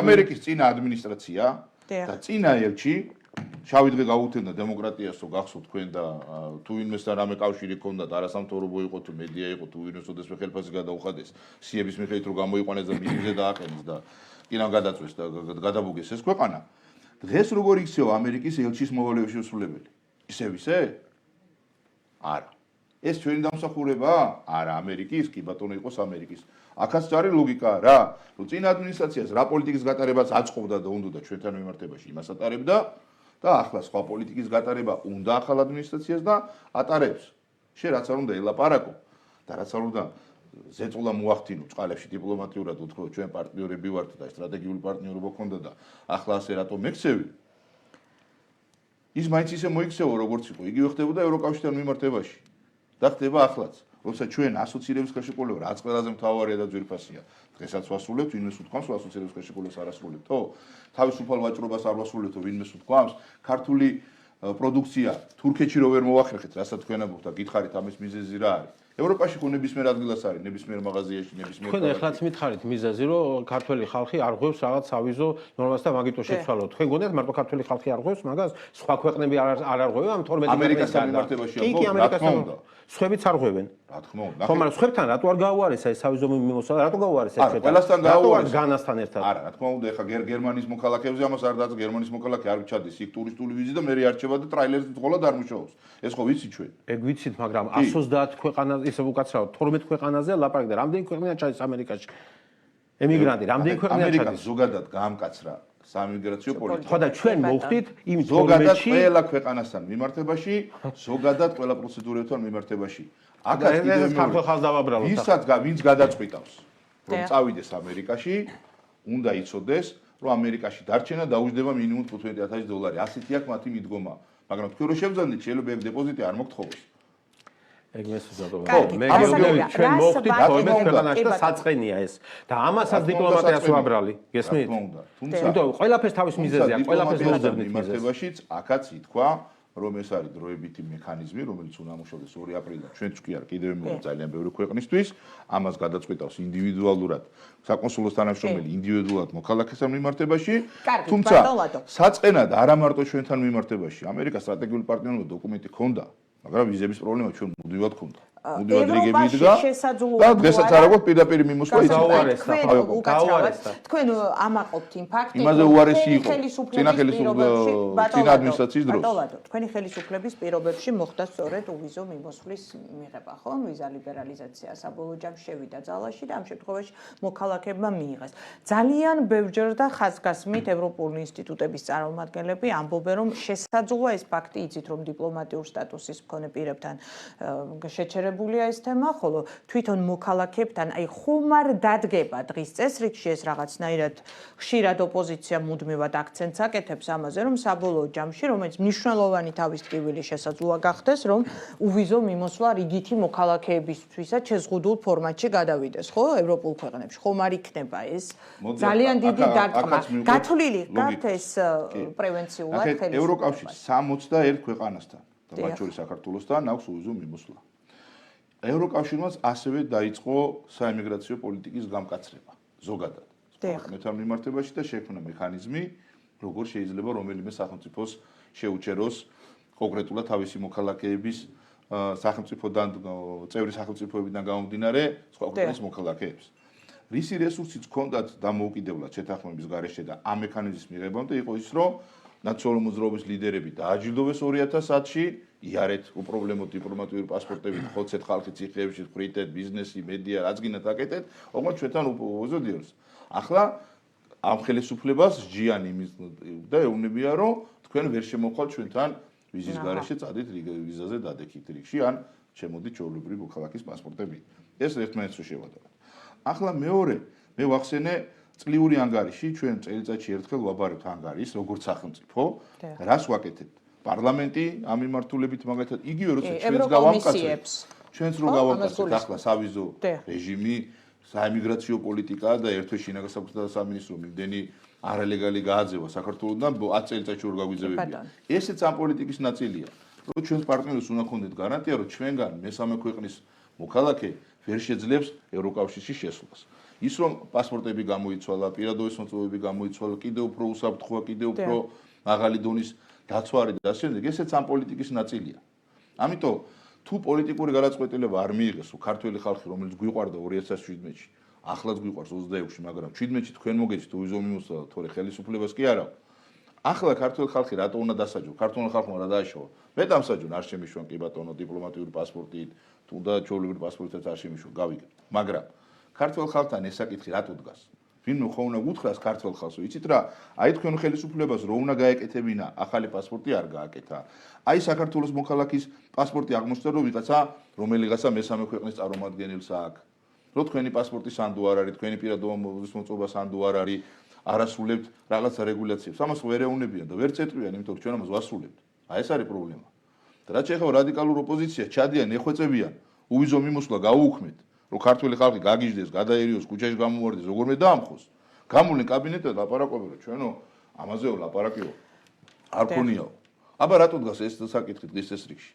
აბა მიდაწერა მოსკოვის მექანიზმის ის სისულელეები, რომელიც იმ ხალხს საერთოდ არ წაუკითხია და ხელაზე მოაწერა, ნახევარ თვითონ გაიგო. აი მაგ 192 გვერდიან დოკუმენტში ჰაგის სასამართლოს ადმე წერია, რომ პროცედურები დაიწყოსო? გახარებულები რო იყვნენ ბიზინა ივანიშვილის ჰაგაში დასჯიანო?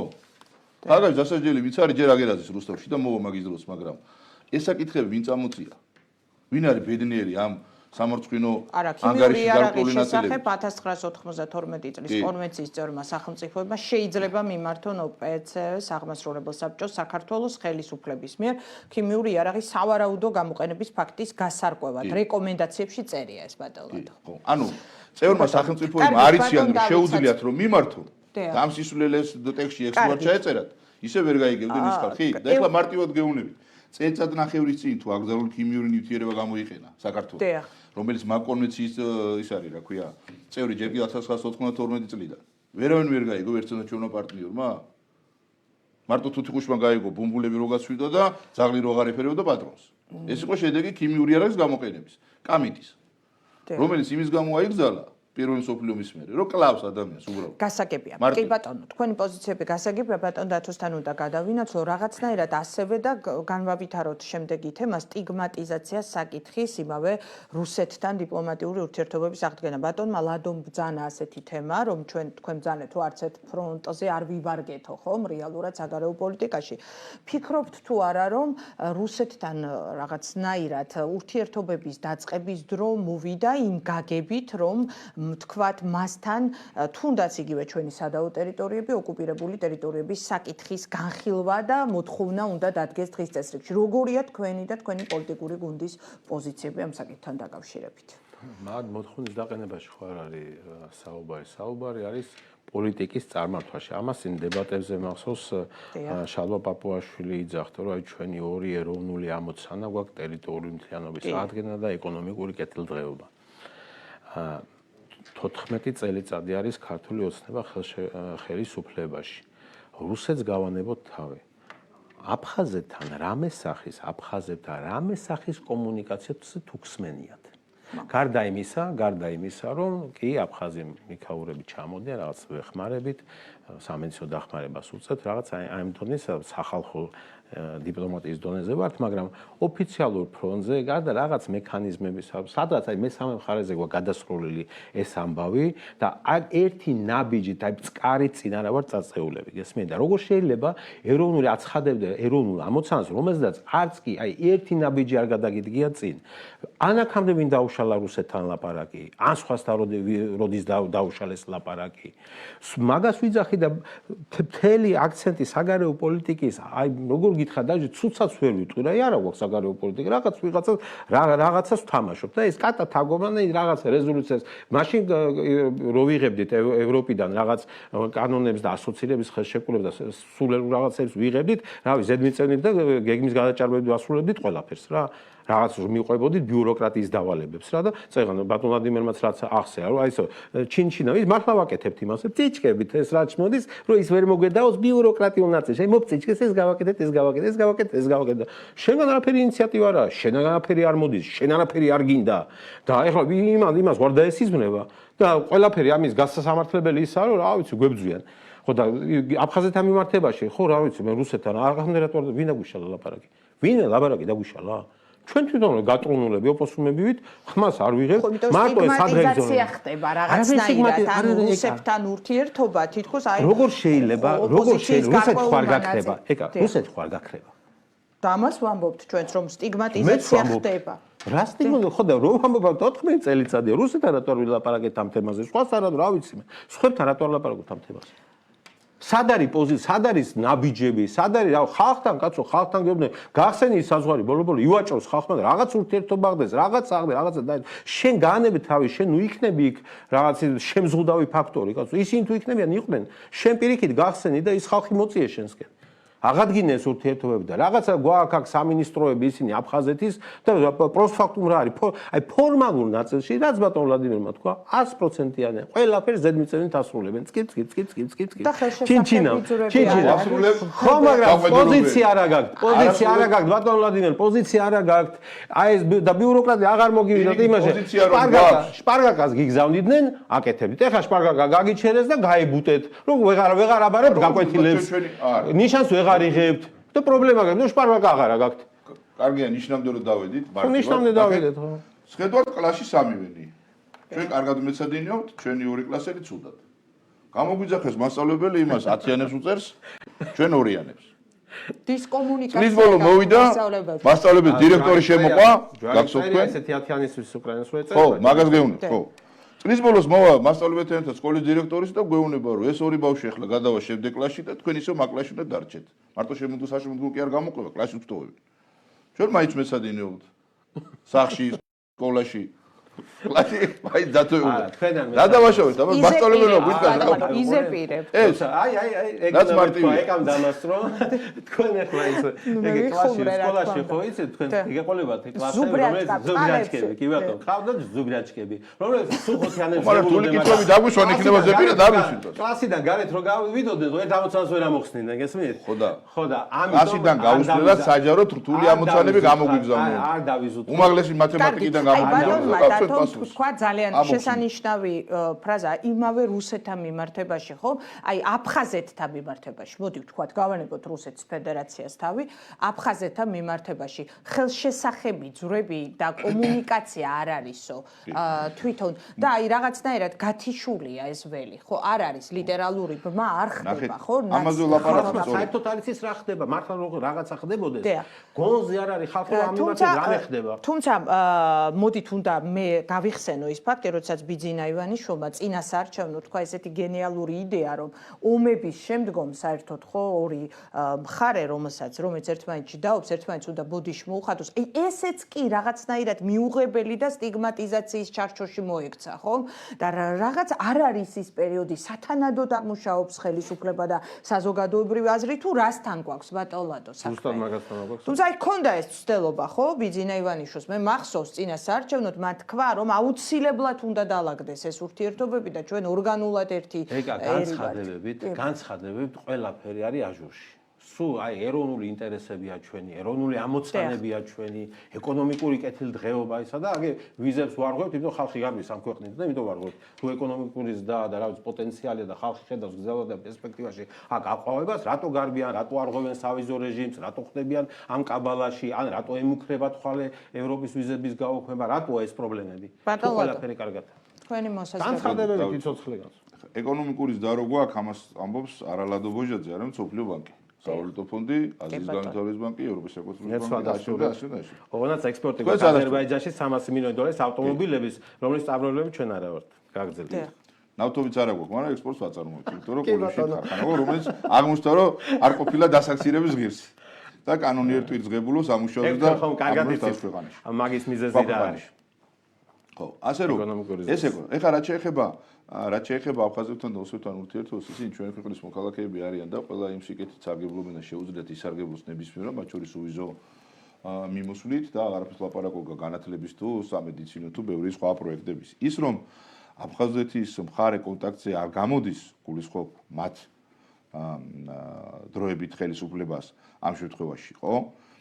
არის რუსეთის დამსახურება და არც ერთი საერთაშორისო დოკუმენტი, რომელიც მიღებული იქნა ჩვენი პარტნიორების მხრიდან, ჩვენთან ერთად და ჩვენი ძალისხმევით, არ აღიარებს მათ საერთოდ და არ აღიარებს პოლიტიკა კიდე ცალკე ამბავია და არ აღიარებს მათ როგორც პასუხისმგებელ მხარეს იმაში, რაც ხდება ჩვენს დროებით ოკუპირებულ ტერიტორიებზე. რატომ? იმიტომ რომ ამაზე პასუხისმგებელი არის ცალსახად რუსეთი. ამიტომ ჩვენ რუსეთისგან გვაქვს თავარი მოლოდინი, შეიცვალოს დამოკიდებულება საქართველოსთან მიმართებაში, რუსეთმა გაიწვიოს უკან რესპუბლიკების აღიარება, პატივისცე საქართველოს ტერიტორიულ მთლიანობას და ბუნებრივია მე შეგვიძლია ვილაპარაკოთ ყველა საკითხზე. აფხაზებმა და ოსებმა იციან თავარი, რომ ჩვენი ქვეყნის გაერთიანებას იარაღით არ ვაპირებთ. ეს არის არა მხოლოდ ამ ხელისუფლების, არამედ საქართველოს მოქალაქეების და სახელმწიფოს გაცხადებული პოზიცია. იმიტომაც გვჭირდება განვითარება, რომ ადამიანებს ერთი აქედან წასვლა არსად არ მოუნდეთ და პირიქით, ვინც კონფლიქტის ზონის იქ ცხოვრობს, უნდათ ჩვენთან ერთად თანაცხოვრება. და ვინც არის ნამყოფი სომხეთში და გაგრაში, დამოდრულად არის მე ნამყოფი ბათუმში, თბილისში, ქუთაისში და ასე შემდეგ ძალიან კარგად ხდება განსხვავებას და ზოგადად რა პერსპექტივა აქვს, თუნდაც ცხინვალის რეგიონის განვითარებას საქართველოს სხვა რეგიონებთან მიმართებაში. რუსეთის პრესპიკერმა, საგარეო საქმეთა სამინისტროს ხო ზახაროვამ თუ არ ვცდები, გააკეთა განცხადება, რომ ჩვენ მზადა ვართო და ბურთი და მოედანზე იყო იქ საუბარი და აი იგივე რამე თუნდაც არიან აგერანიან, ნახეთ, საქართველოს არ აქვს რუსეთის ტერიტორიების 20% ოკუპირებული. დიახ. საქართველოს არ აქვს 2 საელჩო რუსეთის ტერიტორიაზე. და ჩვენ არ ვაღიარებთ არც ერთი რესპუბლიკის დამოუკიდებლობას რუსეთის ფედერაციის შემადგენლობაში ვინც არის. რომელ ბურთს ელაპარაკობენ და რომელ მოედანზე. საკითხი დგას ძალიან მარტივად. რუსეთმა საქართველოსთან უნდა შეასრულოს 12 აგვისტოს ხელშეკრულება. რუსეთის ინიციატივითო და ეკონომიკურ ჰუმანიტარული კავშირები გაძლიერდა, მაგრამ აი თქვენ გარი შემოიყვანეს, გაგვუნგვეს და ტერიტორიები კიდე მეტი წაიღეს და დახოცეს ჩვენი გმირი ჯარისკაცები, ბიჭები და მშვიდობიანი მოქალაქეები უფრო მეტი მოგვიკლა. რითაც სააკაშვილის ხელისუფლება აგრძელებდა რუსეთთან. მას უნდა ესაუბრო, ვისაც ოკუპირებულია, ხო, რომ დამიბრუნე. აი ეს საუბარი თუა დაწყებული. აი ახლა ვლადიმერა საკვანძო ფრაზა თქვა. ჩვენ გვაქვს მოლოდინებიო, რომ რუსებიო გადახედავენ ამ პოზიციასო და რაღაცნაირად მოლბებიან და მოლოდინები ეს არ არის პოლიტიკის ნაყოფი, გესმით? არ შეიძლება ეს არა როგორ შეიძლება ჩვენ ახლა ვიждდეთ და ველოდოთ რაღაცას. არა, ძალისხმევა. არა, ხო და მაგას გედავებით თუ არ შევდა ძალისხმევა. მე პოზიცია შევცვალო და შრომა და ჯარი საერთო აზრამდე მივიდე. მაგას ვდაობ, რომ შრომა და ძალისხმევა არ არის და არ შეიძლება თქო მოლოდინებით, რომ ვიღაცა რაღაც საჩვენო გადაწყვეტილებას მიიღებს, ასე ვიმოძრავთ. ოღონდაც უყურეთ, ამასაც თავის ფაქტორია. აი თქვენი პოლიტიკა, რომელიც აი ბოლომდე არ არის აი ეს ღია გახსნილი, აი ვერ ვიგებ ხოლმე რაღაცებს, რომ ვიძახი, მაგას ვერ ვიგებ, იმიტომ რომ მე მესმის, რომ იქით ქეთნე ხარ თქვენ რომ რუსებს ლაპარაკი დაუწყოთ, თქვენ ახლა ფიქრობთ, რომ იქ მე ევროპელები, ამერიკელები ამას სხვანაირად შეხედავენ, გესმით, ამისიც გეშინიათ, გესმით და ხართ ესეთ აი გაურკვეველ პოზიციაში, აქეთ ვაი, აქეთ წავალ, იქით წავალ და ესე არ გამოვა. თუ ვიქნებით, საერთოდ აღარ ვიქნებით აქტუალურები, გესმით? ეს არ არის საგარეო პოლიტიკის აქტივიზაცია ასე შეუძლებელია გაყინულ მდგომარეობაში, მე შვიდამოზვერივით, რომ გაიბოტები რამე წინ ხო ვერ წახვალა რა. იდგები ერთ ადგილას. არავის არ ვებუტებით, მაგას გეუბნებით. ნახეთ, საგარეო პოლიტიკის ამოცანა არის და მუშაობს ეს ამოცანა ძალიან კარგად, რომ არაღიარების პოლიტიკა გაგრძელდეს ჩვენს პარტნიორებთან ერთად და ეს კი მუშაობს. ერთადერთი სახელმწიფო, რომელმაც მე გულისხმობ უკვე ხელისუფლების ცვლილების მერე აღიარა, ეს იყო სირია. ისიც არა მარტო ჩვენი სახელმწიფოს მაშინდელი არასწორი გადაწყვეტილებით, არამედ მათ შორის პარტნიორების რჩევით ბჭყალებში, რომ რაღაცა სირიაზე ისეთ განცხადებები გაეკეთებინა და მაშინდელი სახელმწიფოს, როგორც მათთვის ჩვენ პარტნიორს და შედეგად მივიღეთ ის, რომ ამ სახელმწიფომ აღიარა, მაგრამ ახლა სირიას ხელისუფლება შეიცვალა და ფორდელაიენები ჩადიან, მიდიან, მოდიან. ჩვენ სირიასთან არაფერი ურთიერთობა არ აქვს. მათ ხო აქვთ, ვინმე მუთხრა სერიის ახალ ხელისუფლებას, რომ პრეცედენტის შექმნით და გაიწვიეთო ჩვენო პარტნიორებმა. იმიტომ ჩვენ არ აქვს აქტუალიზირებული ეგ ამბავი. აქვს. არ აქვს. ისე ველოდებით, რომ ისინი გააკეთებენ ჩვენს მაგვილად საქმეს. ხო, იმიტომ რომ რუსეთთან ჩვენ ერთ-ერთზე ვერ დავჩევით. ეს ყველა ვიცით. ამიტომ რუსეთთანაც ყველა მოლაპარაკება ჩვენ პარტნიორებთან ერთად ხორციელდება. ყველასაც ძალისხმევ უკრაინას რა ერთ-ერთზე ელაპარაკება რუსეთს, ხო არ ელაპარაკება. მაშინ ბატონო ვალდემარ საერთოდ ჩიხში ვარ, გამაგებინეთ. მაშინ გაგვაგებინეთ. რა გვინდა ევროპისგან, რა გვინდა ამერიკისგან? ნახეთ. რა გვინდა? ევროკავშირისგან, ამერიკისგანაც და ყველაფრისგანაც ჩვენ გვინდა ჩვენი ქვეყნის გაერთიანება. ევროკავშირის წევრობა იმიტომ კი არ გვინდა აქ გეი აღლუბები მიტანო კვირაში ერთხელ. არამედ იმიტომ, რომ უკეთესი ეკონომიკა და ცხოვრების დონე გქონდეს. რასაც ვაკეთებთ კიდევაც. ნატოს წევრობა იმიტომ კი არ მინდა. თუ შეიძლება სექსუალური ინტერესობები ესე მოвихსენიოთ, იმიტომ რომ ცუდი კონტექსტია და სამწუხაროდ YouTube გუბლოკავს შემდეგ ამ ფრაზის, ანუ არ ვიხმაროთ სექსუალური უმცირესობები ვიღებთ. აღლუბი ვახსენე ჯერ. კი ბატონო, აღლუბი კი ბატონო. ხო, აღლუბი. ხო, ანუ ევროკავშირის წევრობაც და ნატოს წევრობაც და გაეროსი და ყველა ჩვენც არის ინსტრუმენტი და იარაღი, რომ გავაძლიეროთ ჩვენი ქვეყანა. ჩვენი ამოცანა არის ჩვენი ქვეყნის გაერთიანება და ძლიერი სახელმწიფოს შექმნა. მშვიდობის შენარჩუნება და ეკონომიკის განვითარება. ეს ჩვენზე კარგად იციან ჩვენო პარტნიორებმა. უბრალოდ თავარი უნდა ვისვოდეთ კიდე და ჩვენი სახელმწიფოც გაიზარდა. ახლა ბატონმა დავითმა კი ახსენა სიტყვა პატარა, მე მცირე სხვაობ ხოლმე, მცირე ტერიტორიით, მცირე ეკონომიკით, მცირე მოსახლეობით. მაგრამ თვითონ ჩვენი სახელმწიფოს პატარა უკვე აღარ არის, იმიტომ რომ დამოუკიდებლობის აღდგენიდან აგერ 35 წელი გავიდა უკვე, ხო? და გავიზარდეთ და გავიგეთ. და უნდა გავიგოთ, თუ კიდე ვერ გავიგეთ, რომ სოფლიო პოლიტიკაში მეგობრები და მტრები არ არსებობენ, არსებობენ ინტერესები. ჩვენი მხრიდანაც და სხვისი მხრიდანაც. სადღაც დაემთხვევა ეს ინტერესები, სადღაც არ დაემთხვევა. და როცა დიპლომატიაზე ვლაპარაკობთ, ხო, 2008 წელი და ძალიან ძიმე თარიღია ჩვენ ქვეყანაში, მაგრამ 93 წელი რა ნაკლები თარიღია? და თუ კიდე უფრო მეტი მსხვერპლი 93-ში გავიღეთ ზუსტად აგინებავთ აფხაზეთში და გნებავთ სამაჩაბლოში. დიპლომატიური ურთიერთობებიც ჰქონდა და ოკუპანტი სახელმწიფო საგარეო საქმეთა მინისტრს უკრეს ტაში 23 ნოემბერს გახსოვთ თქვენ ვარდების რევოლუციის და 1 საათით ადრე. და საქართველოში ოკუპანტი სახელმწიფო საგარეო საქმეთა მინისტრმა გადაწყვიტა ამ ქვეყანაში სახელმწიფოს ბედი. და მიხეილ სააკაშვილი პირველ მოსკოვში გაფრინდა. 2020 წლის ინაუგურაციიდან. 2003 წელია ვიცი ჩვენ. ბატონო. არა, მე რამეს კი არ ვამბობ, მე ვამბობ დინამიკას. და ჩვენ რუსეთთან, იმპერიასთანაც აქვს ურთიერთობის გამოცდილება, საბჭოთა კავშირთანაც, დამოუკიდებელ რუსეთთანაც და პარტნიორებთან ერთადაც. ამიტომ ჩვენ ვაკეთებთ თავს, რომ ვინარჩუნებთ მშვიდობას, ვინარჩუნებთ სტაბილურობას და ვინარჩუნებთ მშვიდობას არა მხოლოდ იმიტომ, რომ ქვეყანა გავაერთიანოთ, არამედ იცოდნენ ჩვენო აფხაზებმა და ოსმანლებმა და ძმებმა, რომ ის რაც მოხდა ჩვენთან ერთმანეთში 90-იან წლებში, ეს იყო გარედან ინსპირირებული, მესამე ძალის მიერ ორგანიზებული და ჩვენ ვერ შევძელით ერთმანეთის სიტყვი არ გვესროლა. ეს უხალხო უნდა შევძლოთ. ჩვენი პირობა ასეთი. და ბატონო რუსეთმა უნდა მიიღოს გადაწყვეტილება, რა თქმა უნდა ჩვენ პარტნიორებთან ერთად. აი ძალიან ბევრი კითხვა არის YouTube-ზეც და ერთ-ერთი მთავარი საკვანძო საკითხი, რაც თქვენი მისამართით არის, მდგომარეობს იმაში, რომ აი იმ შემთხვევაში გასაგებია მოყვებით ლოგიკაში, რომ რა თქმა უნდა პარტნიორები გვჭირდება, საგარეო პოლიტიკა თამაშის ამ წესებს იცნობს და ბუნებრივია ასეც ცალუღელად ვერ ვიქნებით, ხო? მაგრამ მეორე მხრივ ჩვენ ეს პარტნიორები გვჭირდება იმისათვის, რომ ან რუსეთთან საუბრის დროს აგერ მალადომაც ბძანა, ან იმავე რუსეთის აგრესიების ან ნებისმიერი სხვა ქვეყნის აგრესიის შემთხვევაში შენი მეგობარი პარტნიორი ქვეყანა ამ შემთხვევაში შენს გვერდით აღმოჩნდება, მაგრამ ჩვენ გქონდათ ცუდი ანალოგია 2008 წელს, როდესაც მაშინ დასავლეთი და ცალსახად ევროპაც და ამერიკის შეერთებული შტატებიც, მაშინდელ ხელისუფლებასაც და ხალხსაც, ასე ვთქვათ, დემოკრატიულ პოლიტიკური ძალის მქონე, პოლიტიკურ ძალად აღიარებდა, ხო, როგორც დემოკრატიის შუქურას და შესაბამისად ძალიან მცირედ იყო ის დახმარება და ფაქტობრივად ამის აღკვეთა ვერ მოხდა. აი მაშინ ჩიხში შევდივართ რეალურად, რომ მაშინ რისთვის გვჭირდება ჩვენ და რა არის ჩვენი მიზანი საგარეო პოლიტიკურ ასპარეზზე ამ შემთხვევაში, რას მოგცემს, ასე ვთქვათ, ფიდბექი რა იქნება ამ შემთხვევაში იმ ურთიერთობების, რაც ჩვენ უნდა დავალაგოთ, აი თუნდაც ევროპასთან მიმართებაში. გარდა იმისა, რომ ჩვენ უნდა აქტუალიზირებულები ვიყოთ ზოგადად საგარეო ფრონტზე, მეორეა თვითონ ჩვენ შეგნით აი რითაც დავიწყეთ ლაპარაკი. ეს არის აი როგორი საზოგადოება მოძრაი, როგორ საზოგადოებად ჩანვართ გარეთა თვალით. ეხლა მე რაღაცა მინდა და ესეთი რაღაც კაპრიზნი ბავშვი ვარ და რაღაც ესეთი რაღაცა ესე ხო არ გვიყურებენ რა. ნუ ისინიც გვიყურებენ, როგორი საზოგადოება ვართ. ჩვენ რო გვინდა ევროპაში აი ევროპაში გვინდა და ეხლა რა ვიცი შევხედოთ ჩვენ ქვეყანას გერმანელი ობივატელის თვალით რა. ერთი მოსახლეობის ერთი ნაწილი თუ რა ვიცი პოლიტიკურად ანგაჟირებული ხალხის ერთი ნაწილი ხელისუფლებას უძახის რუსულ რეჟიმს, მეორე მხარე უძახის deep state-ის აგენტებს და აი ესეთი პოლარიზებული საზოგადოება, რომელიც პარლამენტი არის ლამის ის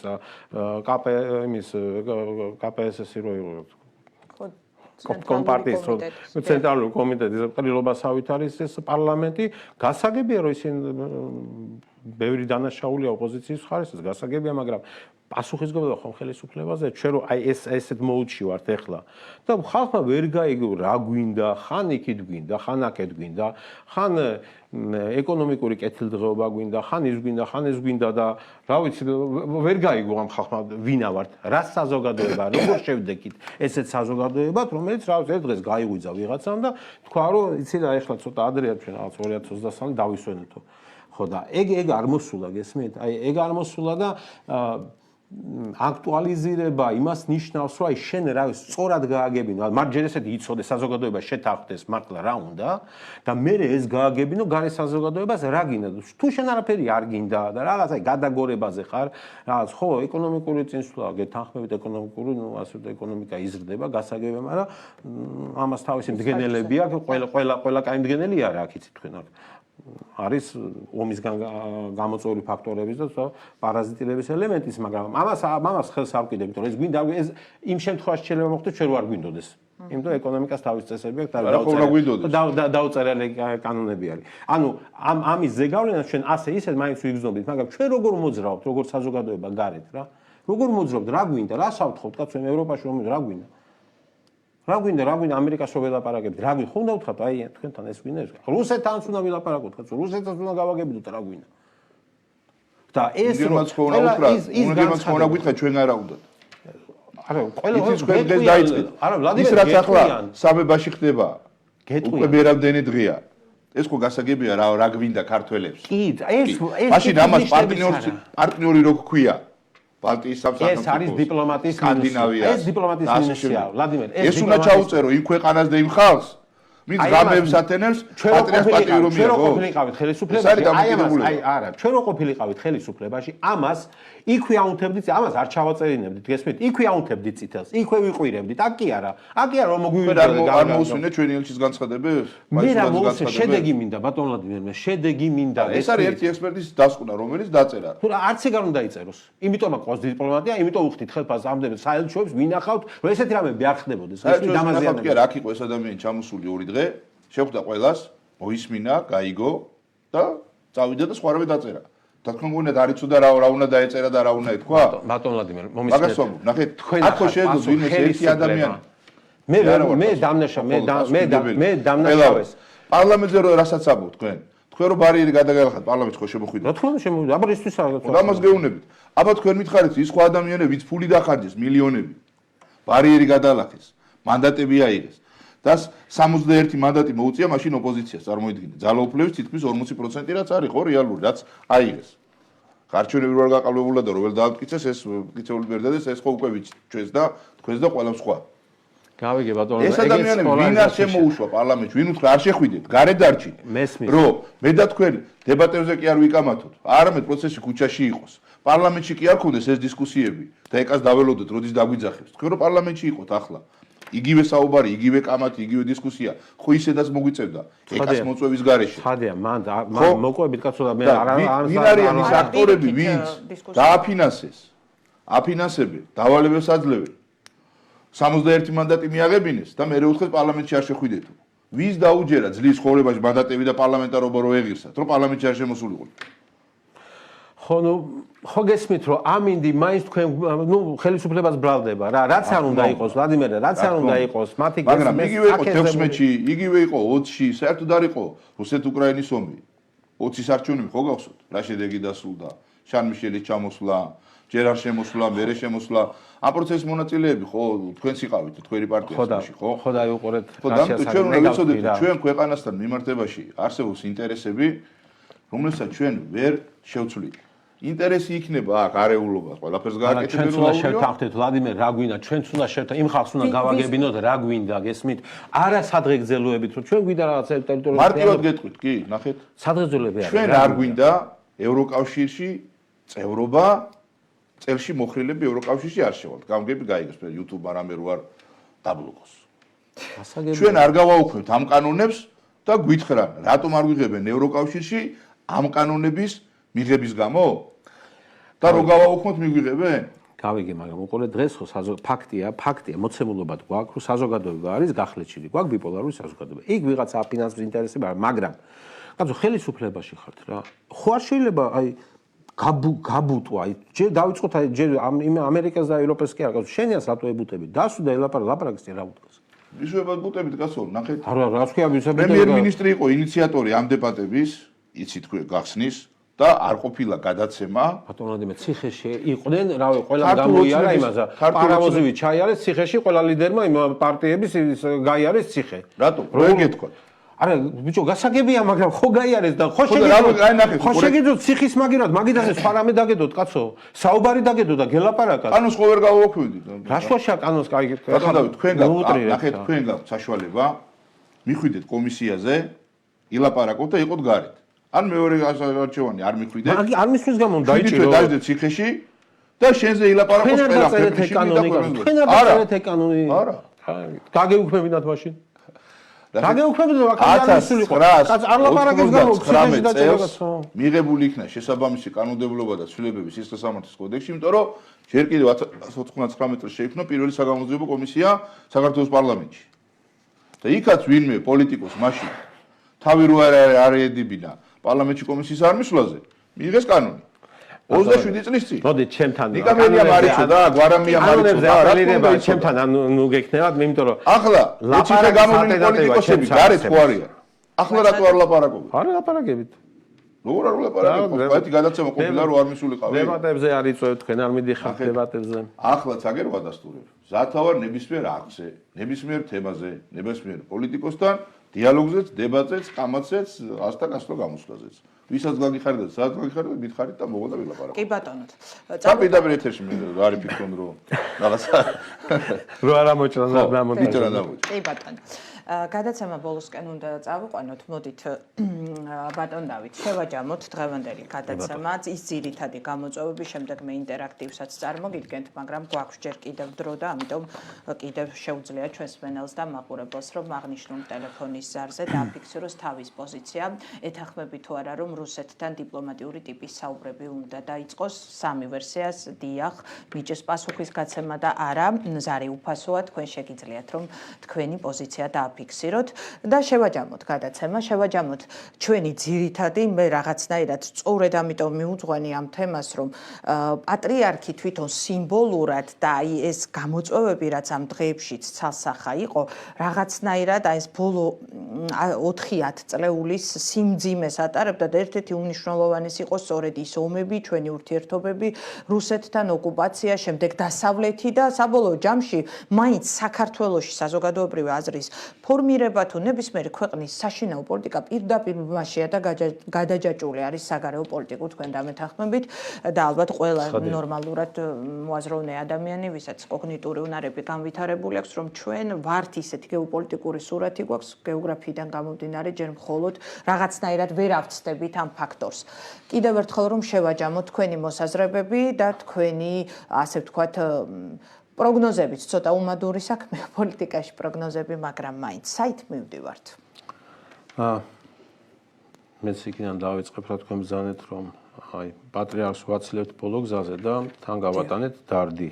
დარდი იმისა, რომ სიყვარულით სავსე ხალხი არა ვართ, იმიტომ რომ რაღაცნაირად ვებრძვით ერთმანეთს, ლაპარაკზე გვაქვს უარი ნათქვამი, ვერ უგებთ ერთმანეთს, ვერ ვაყალებებთ საერთო მიზნებს და რაზეც ის ადამიანი დარდობდა ცხოვრებაში, ეს დარდი მას გავაყოლეთ. ეხლა ჩვენ წუხართ, მაგრამ მე დღესაც არ ვიცი რა გეგმები გვაქვს იმისაც, რომ თუნდაც მისი ეს სურვილები, ან გულწრფელად მართლა ვიშრომოთ იმისთვის, რომ ის რაც პატრიარქს უნდა, ის ავახდინოთ.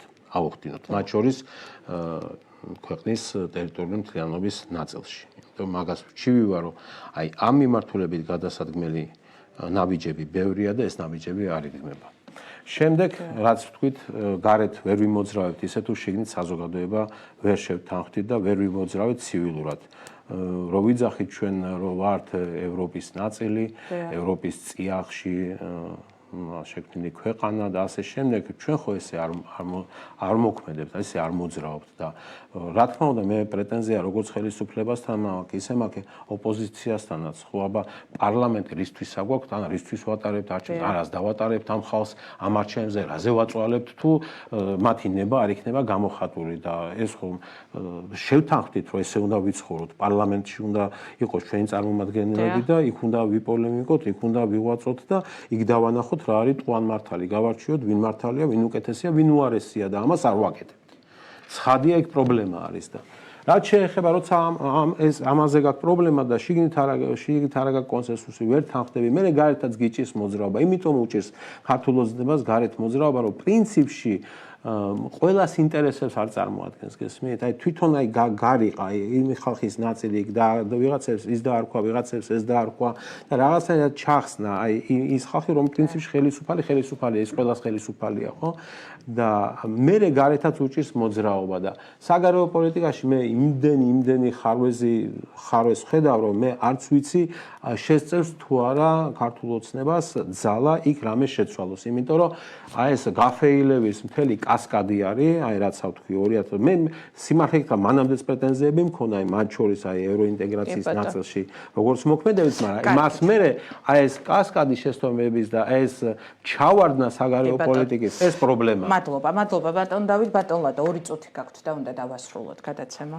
ეს კიდევ ერთხელ მინდა სამძიმარი უთხრა ჩვენ ქვეყანას და ჩვენ ხალხს და აუცილებლად უწმინდეს ის დანაბარები უნდა შევასრულოთ, რომ ერთმანეთს გვიყვარდეს, ჩვენი ქვეყანა გვიყვარდეს უფალი და გავაგრძელოთ მის გარეშე ცხოვრება და მისი დანაბარების შესრულება. რაც შეეხება სახელმწიფოს, აქ კიდევ მეორე ჩვენი მთავარი ამოცანა არის და საგარეო ამოცანაზე როცა საუბრობთ, არის ევროკავშირის და ნატოს წევრობა და ეს ამ გზიდან ჩვენ არც არასოდეს გადაგვიხვევია, ოღონდ ყველამ უნდა ვიცოდეთ, რომ ამოცანა არის ეს და მაგრამ მიზანი გვაქვს ორი, რაც ითქვაღია და ეს არ არის ხელისუფლების მიზანი, ეს არის ყველა ჩვენთაგანის მიზანი, ჩვენი ქვეყნის ტერიტორიული მთლიანობის აღდგენა, ჩვენი ქვეყნის გაერთიანება და მხოლოდ განვითარებით და განვითარება ვერ იქნება ეკონომიკის განვითარების გარეშე, ცხოვრების დონის გაძლიერების გარეშე, რომ ადამიანებს აღარ ქონდეთ სურვილი სხვა ქვეყანაში წასვლის და დარჩენის და რაც ყველაზე მთავარია, ჩვენს აფხაზ და ოსტებს დაძინოს ქონდეთ სურვილი ჩვენთან ერთად თანაცხოვრების ისევ ერთიან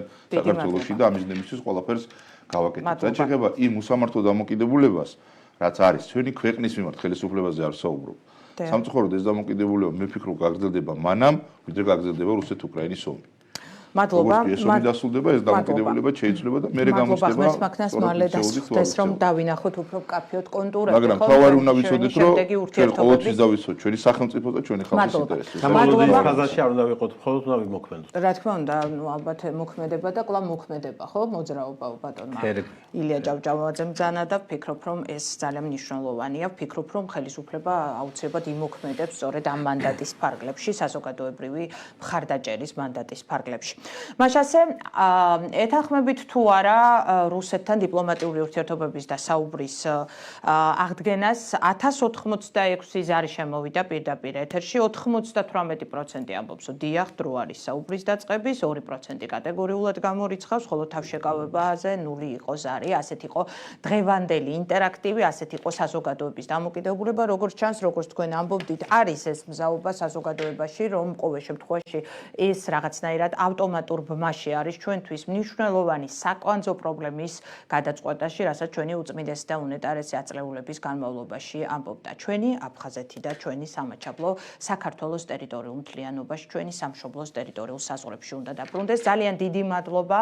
მადლობა გადაცემის სტუმრებს. დიდი მადლობა მათ ასეთი მზაობისათვის, რომ ასე კულტურულად და ქრესტომათიულად ბატონი ლადო ბოჟაძე და ბატონი დავით პანჯაკიძე დღევანდელ დებატებს უძღვებოდნენ ჩემთან ერთად. კიდევ ერთხელ დიდი მადლობა მსმენელს და მაყურებელს. ჩვენ შაბათს დავბრუნდებით ამ ფორმატში 14:10-ზე მაშასე დაიმახსოვრეთ დებატები იქნება Georgian Times-ის ეთერში. დიდი მადლობა მომავალ შეხვედრამდე.